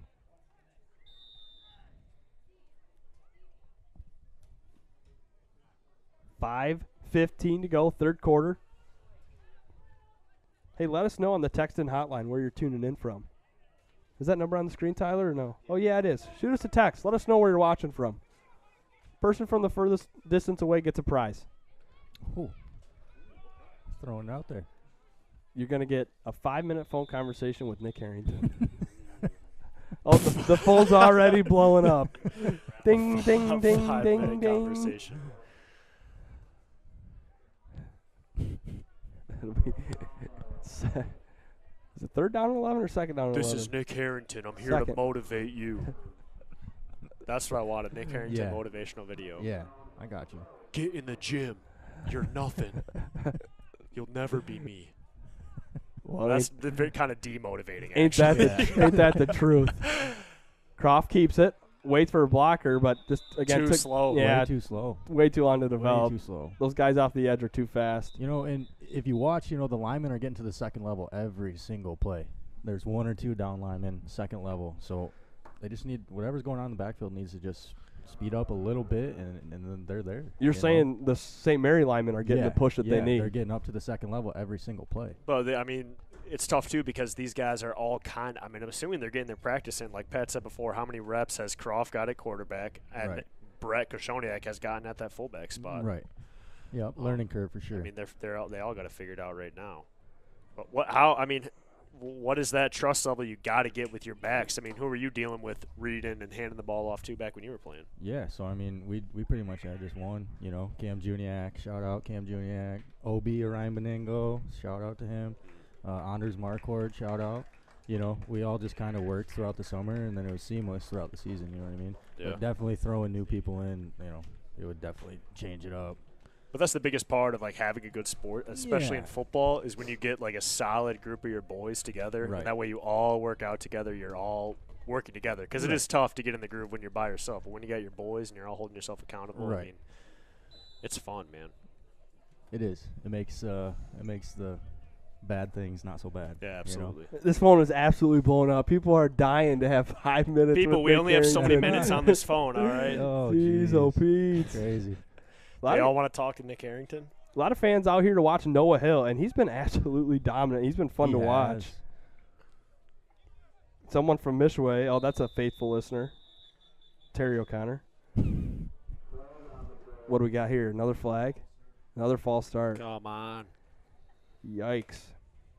Tim and Karen Harbin, welcome into the broadcast. They're watching from Flint tonight. Noah Hill's grandparents are watching from Indian River. We have someone tuning in from Rice Lake, Wisconsin. Oh, winner. Wow. Chicken dinner, maybe. The True Mitten State. All right.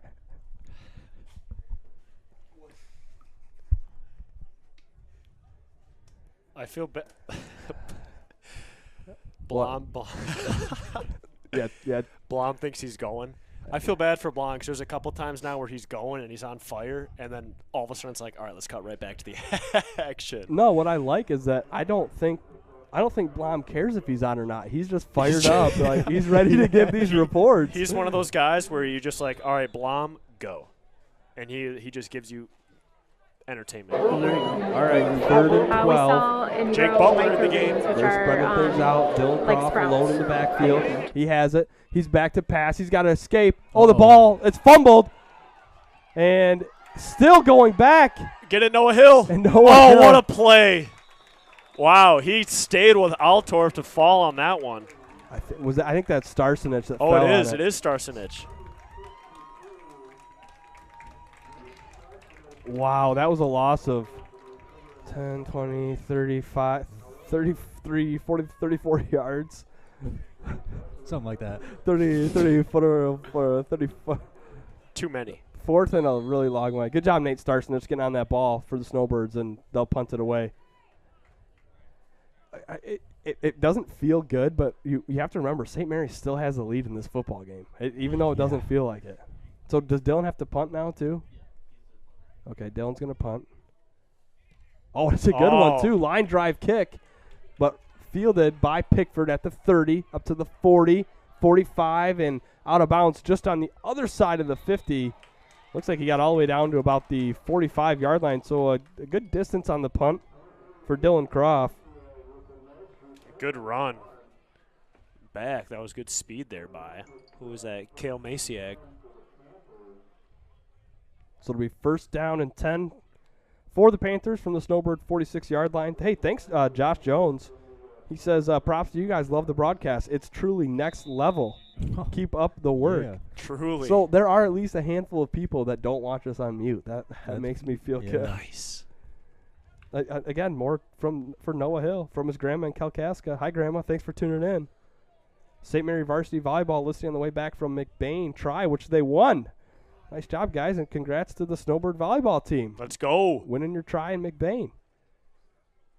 Thanks for tuning in. It was Smith on the carry that time for Pickford. They give him... Marked him real short. Yeah, that was a tough spot if you're a Pickford fan.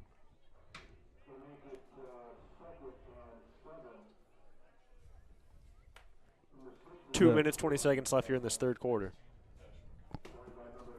2nd and 8. Yeah, it looked like he got 5 yards, but not a great spot. Altoft and Hill in the backfield.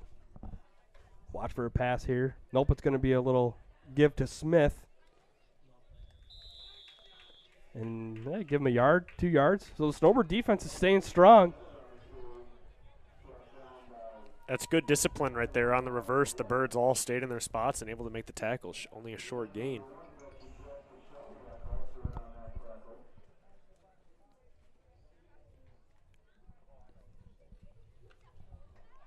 Oh, nice. That Rice Lake, Wisconsin was a Pickford fan.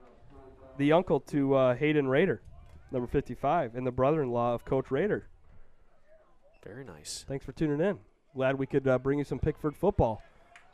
Nice run there by Altoft, brought down by Donnie Blues, but not before a Pickford 1st down. Starsenich will check in the game for Noah Hill. All you Noah Hill fans, he's coming to the sideline to get a breather. I love how Blues tackles. He just goes full speed and dives right at their legs, and he takes them out just about every single time. That's great tackling. 1st and 10, Pickford, 34-yard line of St. Mary's, 1:05 to play, third quarter. They go under center, I formation this time. It's a handoff to Altoft. He cuts up the right side, now back up the middle, beats a man, and Dylan Croft is going to bring him down. He was the last man that Altoft had to beat, and he's got a first down and more, and Pickford's going to have a 1st and goal just inside the 10-yard line of the Snowbirds. So they go I formation, and they got a big hole for Altoft. Starting to drive right now. They're in the red zone just like that. Under a minute left here in the third. Well, 21's going to get it here. Yeah.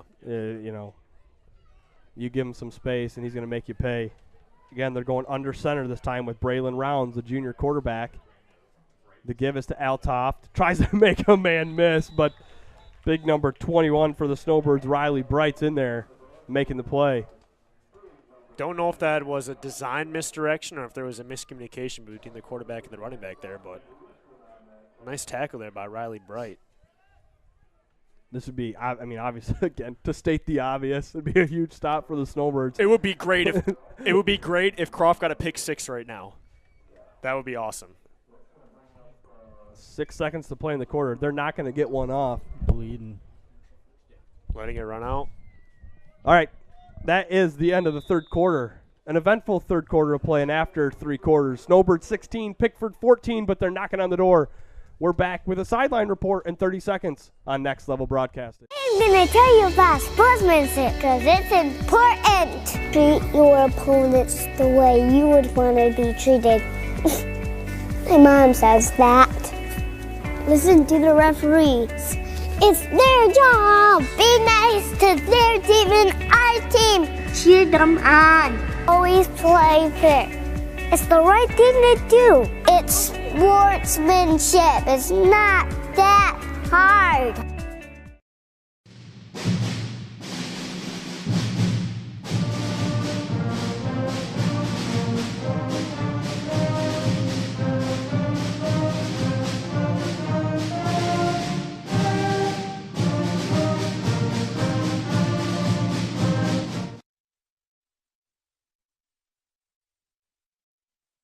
Amazing second half, the way it starts out. The grit of the St. Mary's defense. Dylan Croft out there running things. Riley Reed just being extremely disruptive. I can tell you one thing's for sure, folks. This game that you're watching, it does not lack action. We're out here on the sidelines, and we're getting a good helping of the good stuff. All-you-can-eat buffet. So I'm going to send it back up there to you folks. Have a good day. God bless you. We'll see you in a few minutes. Back up in the booth.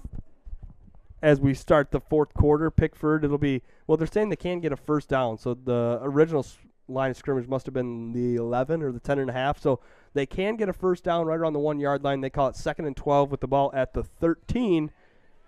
Snowbirds defense trying to get a big stop. Altoft, no, it's a fake toss to him, and they're going to pass it, and it is complete, and it is a touchdown for the Panthers. Play action fake. Swing it around. Pass complete to Ian Brown, the sophomore. And the Pickford Panthers have a 4-point lead. Just a good play design right there. They only had Grenier out there to cover 2 guys. Quarterback made a good decision, went to the guy short. And sometimes does your head ever mess with you, Harrington, when you turn and you see your guy that wide open? I mean, is there any thought to that? Yeah, because, that's the easiest throw you're going to make. So it's like, well, what happens when I overthrow him or, underthrow him? Which I can tell you is not good. It's not what you want to do. Little fake handoff. Altoft is going to keep. Brett Cashon, there's going to be a penalty here as Altoft scrambles in, but I wonder if we had a holding, or it was right at the line of scrimmage. The initial indication is a hold.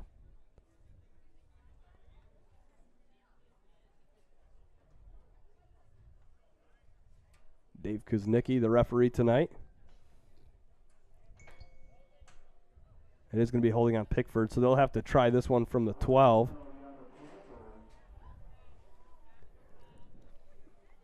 I think we have our distance winner, Mr. Harrington. Colleen Frankowiak is watching from Fort Worth, Texas. Oh, Fort Worth, Texas. Nice. Wow.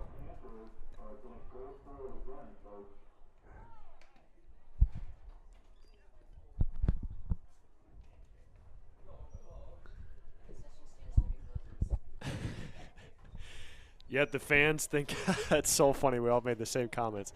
If you mute Blom and play and play a rap song, it looks like he's in a rap video. Yeah, you can play anything, and it's going to look good. They're going to roll out, try to throw, and it's going to be picked off by Donnie Blues in the end zone. So 2-point try is no good. Another flag. Oh, is there another flag? Holding on Pickford again. The Snowbirds will just decline this one. So, Snowbirds 16, Pickford 20, 11:52 to go, third quarter. We're going to step aside. It's Snowbird football on Next Level Broadcasting. I'm Ryan Beningo, but you might know me for my business, Professional Seamless Gutters, where we specialize in, you guessed it, everything gutters. New installation, replacements, cleaning, leaf guards, drain chains, and much more. But unlike many service providers, when you call Professional Seamless Gutters, you get me, Orion, not some bum intern or call center recording. So when you're contemplating any services regarding the gutters on your home or pole barn, think Professional Seamless Gutters. Hello, this is Charles, founder of Next Level Sandbag. And right now, it doesn't take more than a glance to see how high the water levels are in northern Michigan. As we know, lake levels go in cycles, a few years high, a few years stable, and then a few years low. I started Next Level Sandbag to give you a temporary solution to a temporary problem. Our services can save existing break walls, trees, lawns, and other features you want to protect from high rising water and at a fraction of the cost of other options. To learn more, visit Next Level Sandbag on Facebook and then give us a call. Just about to kick off here. 11:52 to go. The kick is up the middle, and it bounces out of bounds. Oh, look at that. That ref, he threw that flag like you always aspire to, Jack. That's just great technique. Not only was it an overhead toss, but he really extended his arm fully back behind his head and pulled his elbow in on that throw. Really increased the velocity on that flag. Oh, man. We have a winner, a new winner, Maddie Collins. Oh, Matt Collins. Shout out Matt Collins. From Hermosa Beach, California. Matt Collins, you are the winner. You get 5 minutes with Nick Harrington tonight. You got his number. Give him a shout. Let's talk about a St. Mary's legend here. Oh, a St. Mary's Collins, legend indeed. The last golden helmet. Golden helmet? Last golden helmet. What's the golden helmet? Player of the year. In the state. They don't have a the state of Michigan. It was different back then, yeah. Oh, Now it's just Mr. Football. Mr. Back Football. then you had a golden helmet for each division. Gotcha. Matt Collins. Shout out Matt Collins. What year did he graduate from St. Mary's? Long time ago. Dang, what position then was he? Ago. Was it 02, I think? Yeah, something like that. Man, he played it all. Safety, receiver, kicker. I mean, he was... Matt, give us your stat line real quick. Shoot us a text and let yeah. us know. We Matt want the people to know. Oh, well, if we're talking about stats, I got a nice stat right here for you folks. No. We're not talking stats. How many touchdowns did Nick Harrington score his senior year? He was a walking tutty, dude. 36. Wow. 36 touchdowns. And that's 11-man football. That's right, because Nick got hurt. Hey, was that 5 games? In 5 games? It wasn't 5. How many? I don't know. 6? I don't know. You average, what, 6 touchdowns a game? No. I just had a couple decent games. Yep. But he now works at Smith Rental and Equipment, Smith folks. Equipment Rental. Very exciting stuff. Yep. Hashtag no free ads. No By free the way, ads. that's Matt Collins of Gaylord Seal Coating, a faithful sponsor. Charles says you win a sponsorship for basketball season as Dylan Croft gets to the second level. Good call, ref. Horse collar tackle, yes, right? Sir, I think so. Yeah. That should tack on another 15, I believe. Is it still 15? I think so. That'll put the Snowbirds into Pickford territory.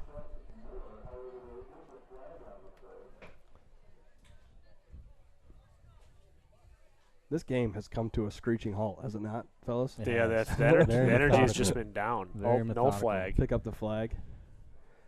I don't hate that because it's not like Dylan was pulled down by it. It's almost like the guy had his hand in that area, but he went But down what's with the him. correct? But what's the conversation between the refs? Like one guy says, "I think it's a horse collar," the other guy says, "No, it wasn't." Well, and that's what Coach O'Connell is going to be in the ear of the official about. Yeah. Like, how does one guy see it and then someone else calls it off? Right.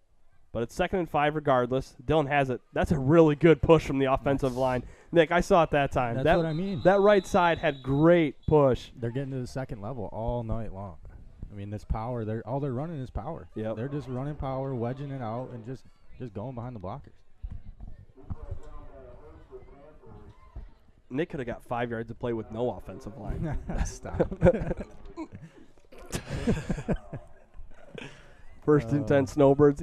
Yeah, folks, we haven't even surpassed 1 minute gone in the fourth quarter. We've come to a halt. Snowbirds trail by 4, 11-10 to play. Now Donnie Blues back to take the snap. And he's going to the right side. Matt right away. They just shot it up the left side. Who's blocking up there? Brian Keister off the right side of that line. He was blocking his guy 10 yards from the line of scrimmage. I think St. Mary's is trying to target the right side of that defensive line. Well, the right side of their offensive line would be the left side of Pickford's defensive line. Yep. That's where they're getting a good push. 2nd and 10. And what do we have? Croft has to fix his pants real quick. And Ref, can you hold on 1 second? My pants aren't tucked. Okay, I'm good. Okay, they're tucked. Okay, 2nd and 10. Dillon's got the ball. Up the middle he goes. He's got a blocker. And he has a first down and more. Altoff's going to catch him, but not before Dillon gets 23. And a Snowbird first down to the Pickford 30-yard line. It's Altoff's run game against Cross run It really game. is.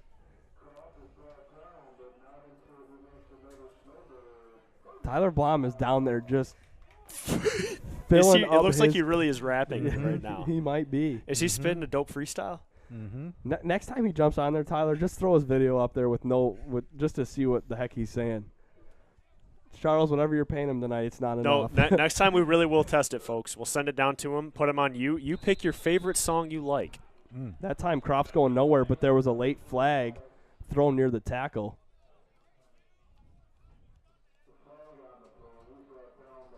Is it just me, or was there hardly any flags in the first 3 quarters of this game, and now Yep. it seems like there's been 5 or 6 in the fourth? I don't think it's just you, Pat. I think that's the game.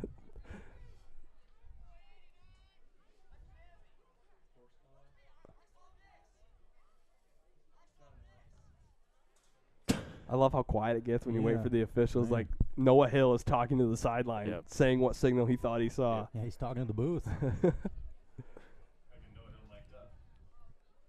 Noah Hill on a mic is something I would pay a lot for.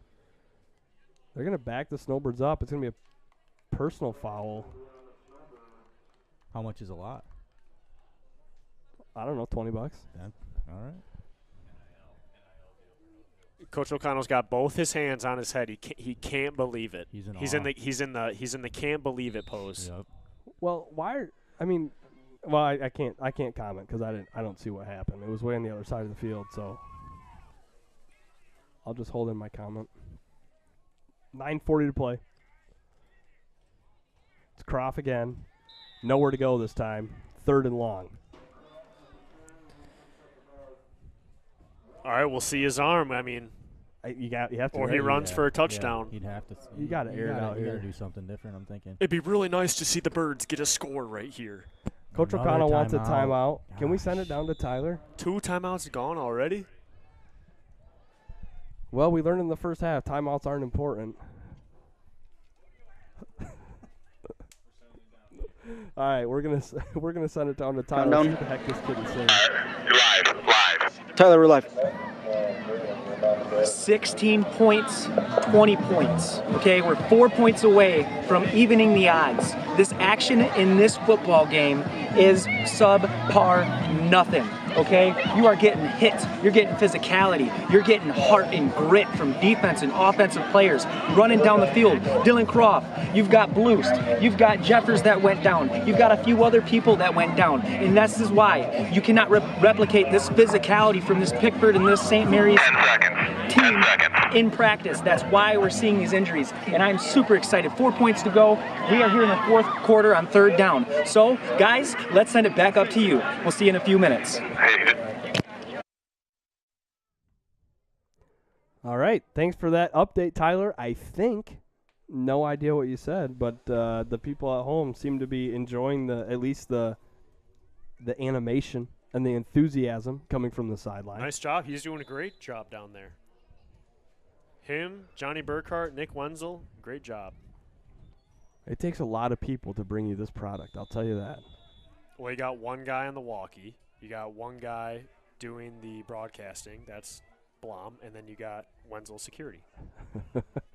Croft is going to keep it on a run, and he ended up tripping over one of his own blockers. He got about 8 yards. He fell over Riley Bright. Okay, so now to air it out, Nick, what do you think? Well, I mean, there's going to come a point in this game where they're going to have to go away from the power. Unfortunately for the game plan, it looks like, but. Well, I mean, if you're trying to run the power and you can't have a power offense when you're giving up a 15-yard penalty. Right, so I mean, is he? Oh, it's got to be a fake.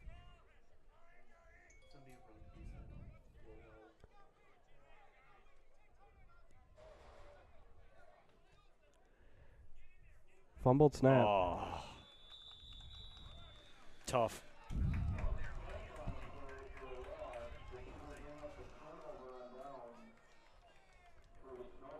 All right. Still a lot of time, Pat. Plenty of time. 8.5 minutes to play. Pickford ball at the 40. Just need a stop.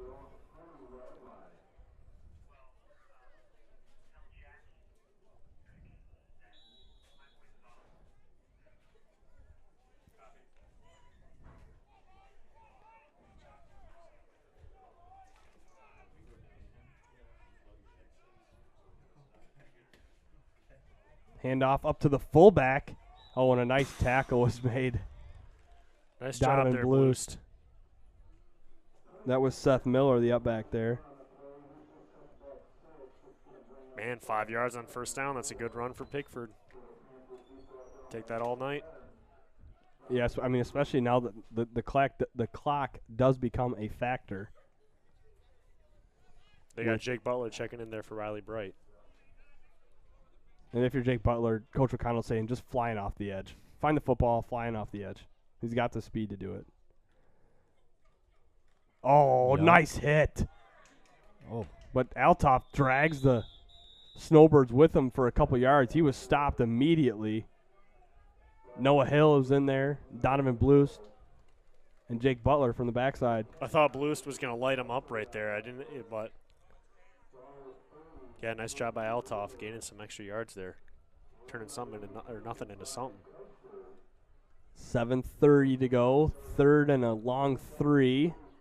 The first down is that 50-yard line.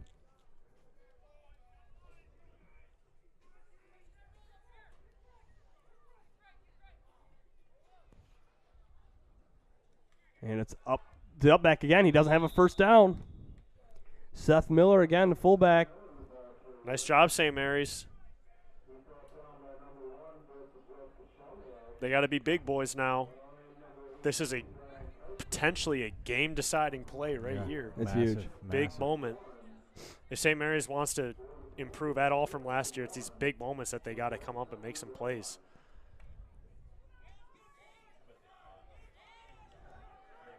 Watch. So they go under center. Miller as the fullback. Althoff as the tailback. Watch the hard count. Oh, no. You knew it was coming. Yep. Free first down for Pickford. So deflating. So deflating. All right, 4 more downs, boys. 6:34. That's And you Pickford. knew it was coming. You did. Every single high school team, 4th and short. Oh, man. And to the Snowbirds' credit, in the first half when they tried it, they didn't jump. But this time, kind of a broken play, but Altoft gets to that second level. Wow, I was surprised he was able to break through there. Another 5 yards picked up. And Grenier came in on the play for St. Mary's. But again, first down run of 5 yards.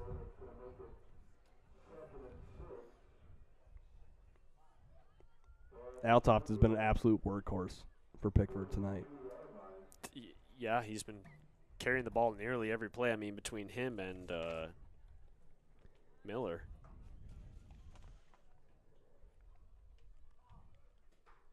They stay in the I formation. This time it's a toss to Altoft. Brett Kashoniak was in the backfield, but he dodged him. He goes up the right side, cuts back towards the center of the field, and he has a first down to the Snowbird 30-yard line. BK nearly had him there. He was in the backfield. He was right there again. And the clock keeps ticking. It was just 8 minutes, like 30 seconds ago, and now it's at 5 minutes. How's that happen?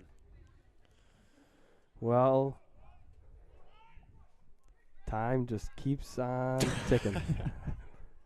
5:20 to play. 1st and 10, Pickford. The give is up the middle. Nothing doing there. Butler's at the bottom of the pile. Nate Starsenich, he plays with a lot of fire. He plays like he's just pissed off all the time. He's hustling out here, man. He's out here grinding. He's an animal. I mean, he's a senior leader for these Birds. So it'll be 2nd and 10, 4:50. I mean, he came ready. He's got the sleeves with the opposite color sleeve too. He's looking pretty mean. That's nice.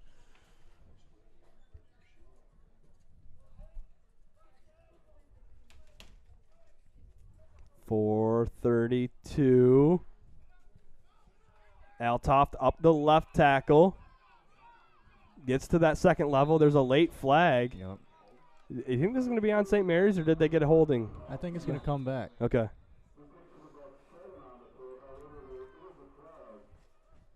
.425 to go, waiting on the flag. Folks, text us for who you think should be the Buffalo Wild Wings player of the game. Winner of the player of the game will receive a gift card to Buffalo Wild Wings in Gaylord. Let us know who you think it should be. A lot of good candidates out there for the Snowbirds. They are going to back it up 10 yards, so it'll be a holding. Back it goes, so it'll be 2nd and 20 for Pickford as they replay the down. Big break there for St. Mary's. I would not be surprised. Maybe not on this play, but in this series, if we got that play action, quarterback bootleg out to the left side and throw the football. It was really pretty last time. St. Mary's is bringing a lot of guys up to stop this rushing attack. So if I'm Donovan Bluest or JT Grenier, I'm ready for pass. Oh, they're way up. They're all up. It's a pass. Yep, there it is. Fake toss, pass. It is caught, and a nice job by Donovan Blues in position to make the tackle. Nice call, Pat. I just had a feeling, they were talking over there on the sideline. It looked like stopped him short though. 3rd and 9 still. 3rd and 9. Clock is moving. A lot of credit to the Panthers here on this drive. They've been able to eat up a bunch of clock. 3.5 left. I think they got it with just over 8 minutes that they got the ball? Yeah. This is a really good drive. So 4.5 minutes off the clock already for Pickford with a 4-point lead. 3:28. 3rd and 9. This time it's Altoft in the gun by himself. He's looking right. And Jake Butler from the backside with Brett Kashoniak brings him down. 3:15. And it's going to be a 4th down here for Pickford. If I'm playing defense for St. Mary's right now, he is carrying the ball like a loaf of bread. You got to attack that. You got to attack that. That's a good point here. At this point, a touchdown is tough to surmount from. So it's under 3. Going to the sideline to get the play. Must get a stop. St. Mary's only has 1 timeout left, so Pickford can run that clock down quite a bit if they pick this up. This game might be over. They might run this clock down and take a timeout. They're spending a lot of time talking about this one. 2:35 and counting. I think you just take a timeout here, right? If you're Pickford. You have to. Yeah. Run it down.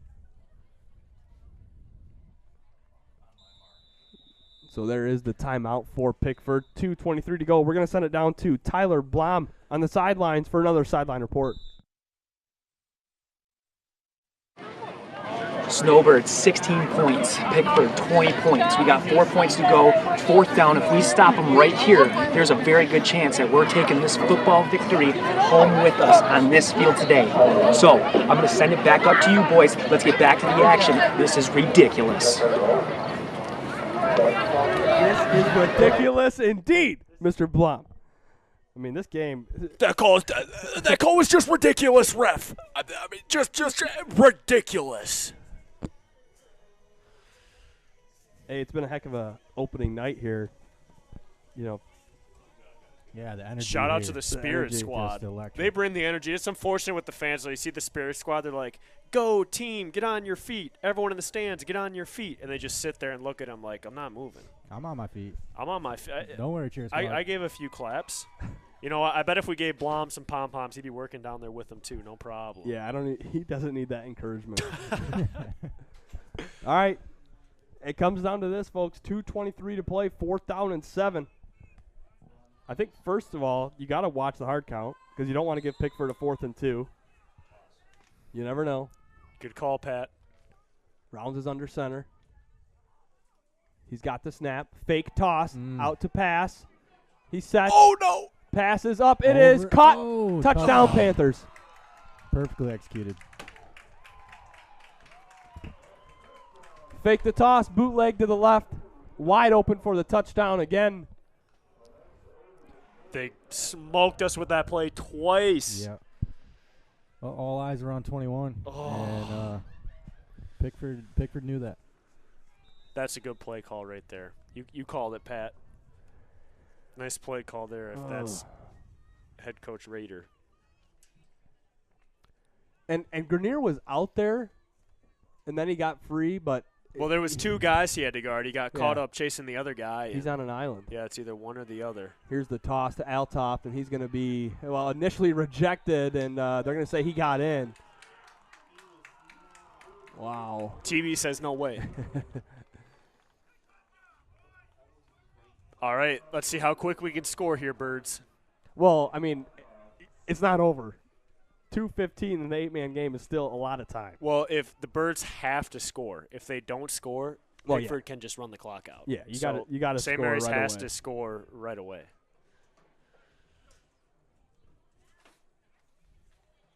So 2:15 to play.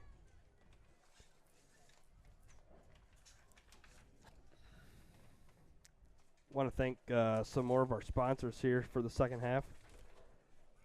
Jack, I think you got the sheet, man. Yes, I do. I think we're on the back page. Okay.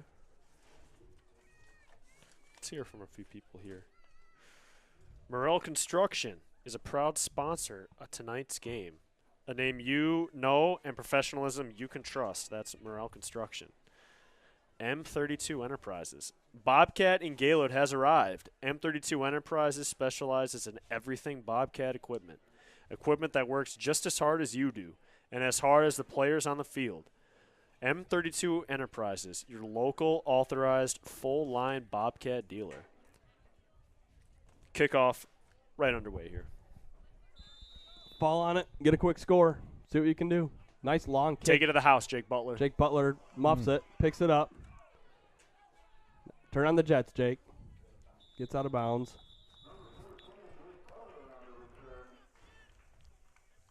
The Snowbirds will have about 77 yards to go. We'll see what Dylan can do.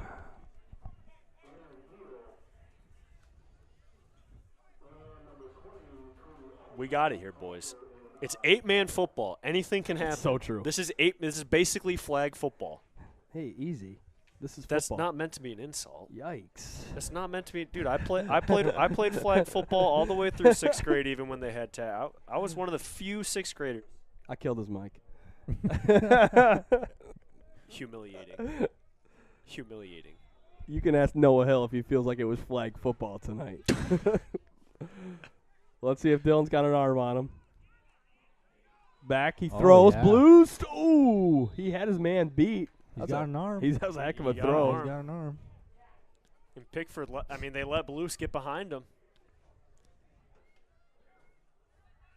A little bit more air under that one, Nick, and Donnie would have ran under Six. it. That's 6. We have a whole different ball game. Yeah.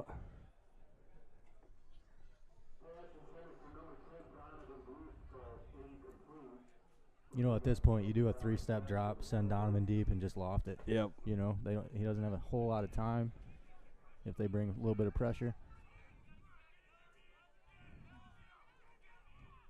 Intercepted. Ball game. Nope, they're going to say incomplete. Very nice, very nice. All right, another chance.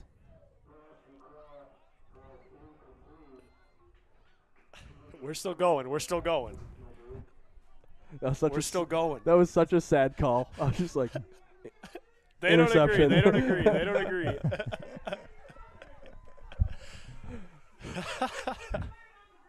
Third and 10, $1:59 to play. Croft to throw. There it That has goes. some air under. Oh, Pass oh. interference. Yes. Perfect. We'll take that. I mean, that's what they do in the NFL, right? They'll lob it up and just like, all right, make them get a pass. I see that happen all the time. It worked out perfectly. So what's the rule then? 15. yards. 15 from Yep, the not a spot of the foul? Yeah, no, No 15. spot. From the ball. Just 15 from the from the ball. line. Okay. From the line of scrimmage. Was it in the NFL? It's a spot Yeah. foul? Mhm. Okay. Mr. Kuznicki with the call. Walk it off 15. First and 10 Snowbirds at the 40-yard line. I mean, if I'm Pickford, I'm putting a corner on Donovan at the line with safety help over the top and just not letting number 10 get back there. No. I mean, rush 3. Get in the backfield. I'd rush 4. Yep. Yep. False start. Dang it. That's going to be on Grenier. Yeah, he was a little ahead of the jump there. Yeah, they sent Grenier in motion, and then he took off towards the line of scrimmage before the ball was snapped. Canadian Football League, I believe that you can be. You can do yeah, that. you can Oh, be yeah. in motion towards the line of Oh, scrimmage at yeah. the snap. For sure.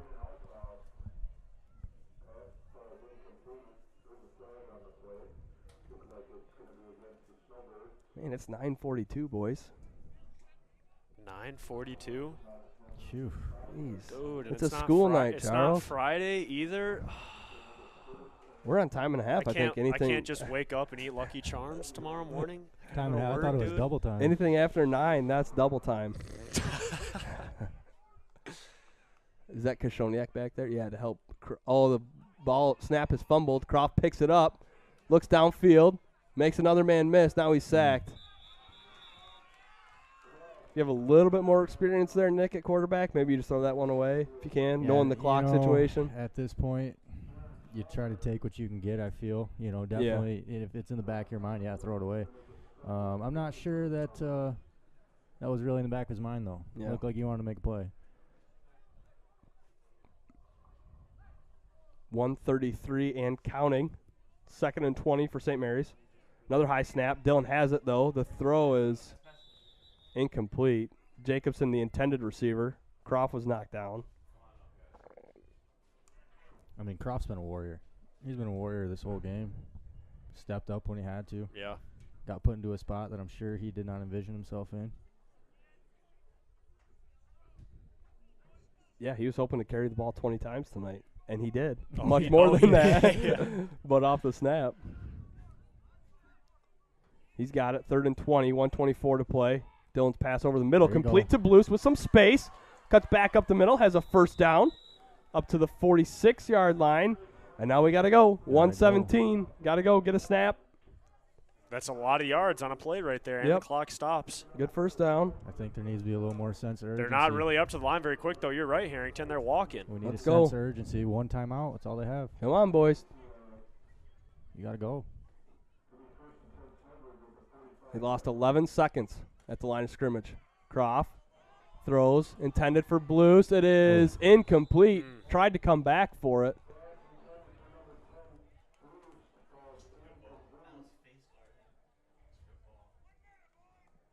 TB wants face guarding on that one. 60 seconds. Ball's at the 45 of Pickford, 2nd and 10. Jake Butler near side here. Bottom of your screen. Trenier and Bloost. Oh, throw it to Butler. Croft over the middle. Butler. Incomplete. And it'll be 3rd down. I'd just go to Butler again. Well, at least the eyes in the secondary are going to be looking at 14, so maybe you get Donnie Bloost on the. They just got him in one-on-one, though. You know, he's really got to make a move inside or move. I mean, he's just so fast.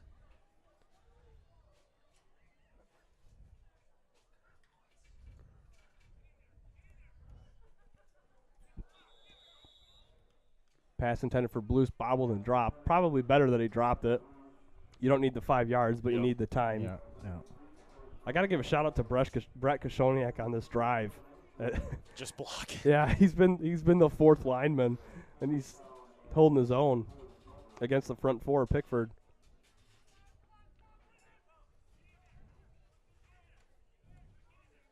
Got to throw it, Dylan. He gets rid of it. Blues behind his man. Oh, let's go, baby. Got to go. 1st and goal for the Snowbirds inside the 10. You got to go. No, they didn't. I don't think they did. They sit out of bounds? Or did they stop it for a 1st down?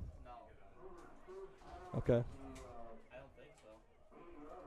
Clock's They're going to run it. Yep. Brett Koshoniak now spread out. They're going to let Jake Butler go in the backfield, and they're going to run it to Jake. You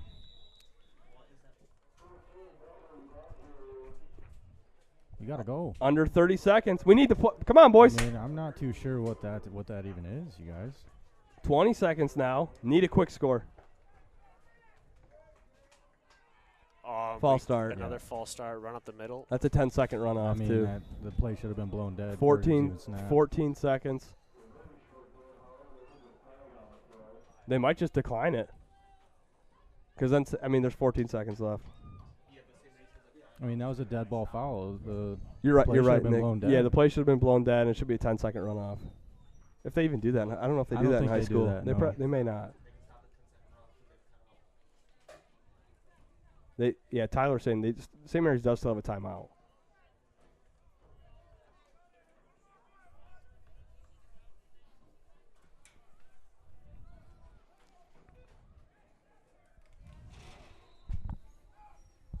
Clock will start.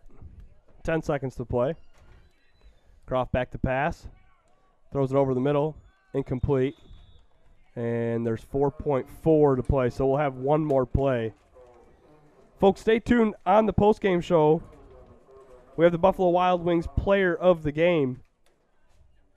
And we also have the M32 Enterprises hardest worker of the game. Shoot us a text on the Texton hotline and let us know who you think should be the player of the game and the M32 Enterprises hardest worker of the game. Send us your submissions and we'll announce it on the postgame show.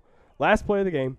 Croft steps back, throws it complete to Bloost, and I think he's going to be just shy of the end zone. So that's our final. Tough one for the Snowbirds. Final score here from the Gaylord Intermediate School field. Pickford 28, Gaylord St. Mary's 16. We're back in 60 seconds with the wrap-up on Next Level Broadcasting. Tonight's game has been brought to you by J&J Construction, Just Wood and Steel, Professional Seamless Gutters, Golf Gaylord, Gaylord Seal Coating, Gaylord Eye Care Center, Schultz's Marathon Party Store, Next Level Sandbag, Morel Construction, and M32 Enterprises for viewers like you. We hope you have enjoyed tonight's game. I'm gonna tell you about sportsmanship because it's important. Treat your opponents the way you would want to be treated. My mom says that. listen to the referees. It's their job. Be nice to their team and our team. Cheer them on. Always play fair. It's the right thing to do. It's sportsmanship. It's not that hard.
All right, welcome into the Next Level Broadcast post-game show. Not the result we wanted tonight, fellas. Pickford 28, Gaylord St. Mary 16. A tough loss. Obviously, you lose the starting quarterback in the second quarter, Brody Jeffers. You go down, you leave points on the board at the end of that first half. We were knocking on the doorstep, ran out of time. And then tonight, in the second half, there's just not enough time for Dylan Croft to do anything at that last drive. Yeah, unfortunately, the clock's not a factor until it is, and Croft kind of having to do everything out there, being led by great blockers like Noah Hill and Nate Starsenich. But yeah, unfortunately, and something that St. Mary can take away is that they could have won this game. There were key moments that if they would have scored on that touchdown, or if they would have scored before halftime, or basically if they would have scored before halftime, it would have been a whole new ball game. That drive, they wouldn't be running up the middle with Jake Butler. They would have been passing, be more aggressive. So it just comes down to key moments that they could have won, that going into the next game, they can just improve on those, and they can get a win the next game.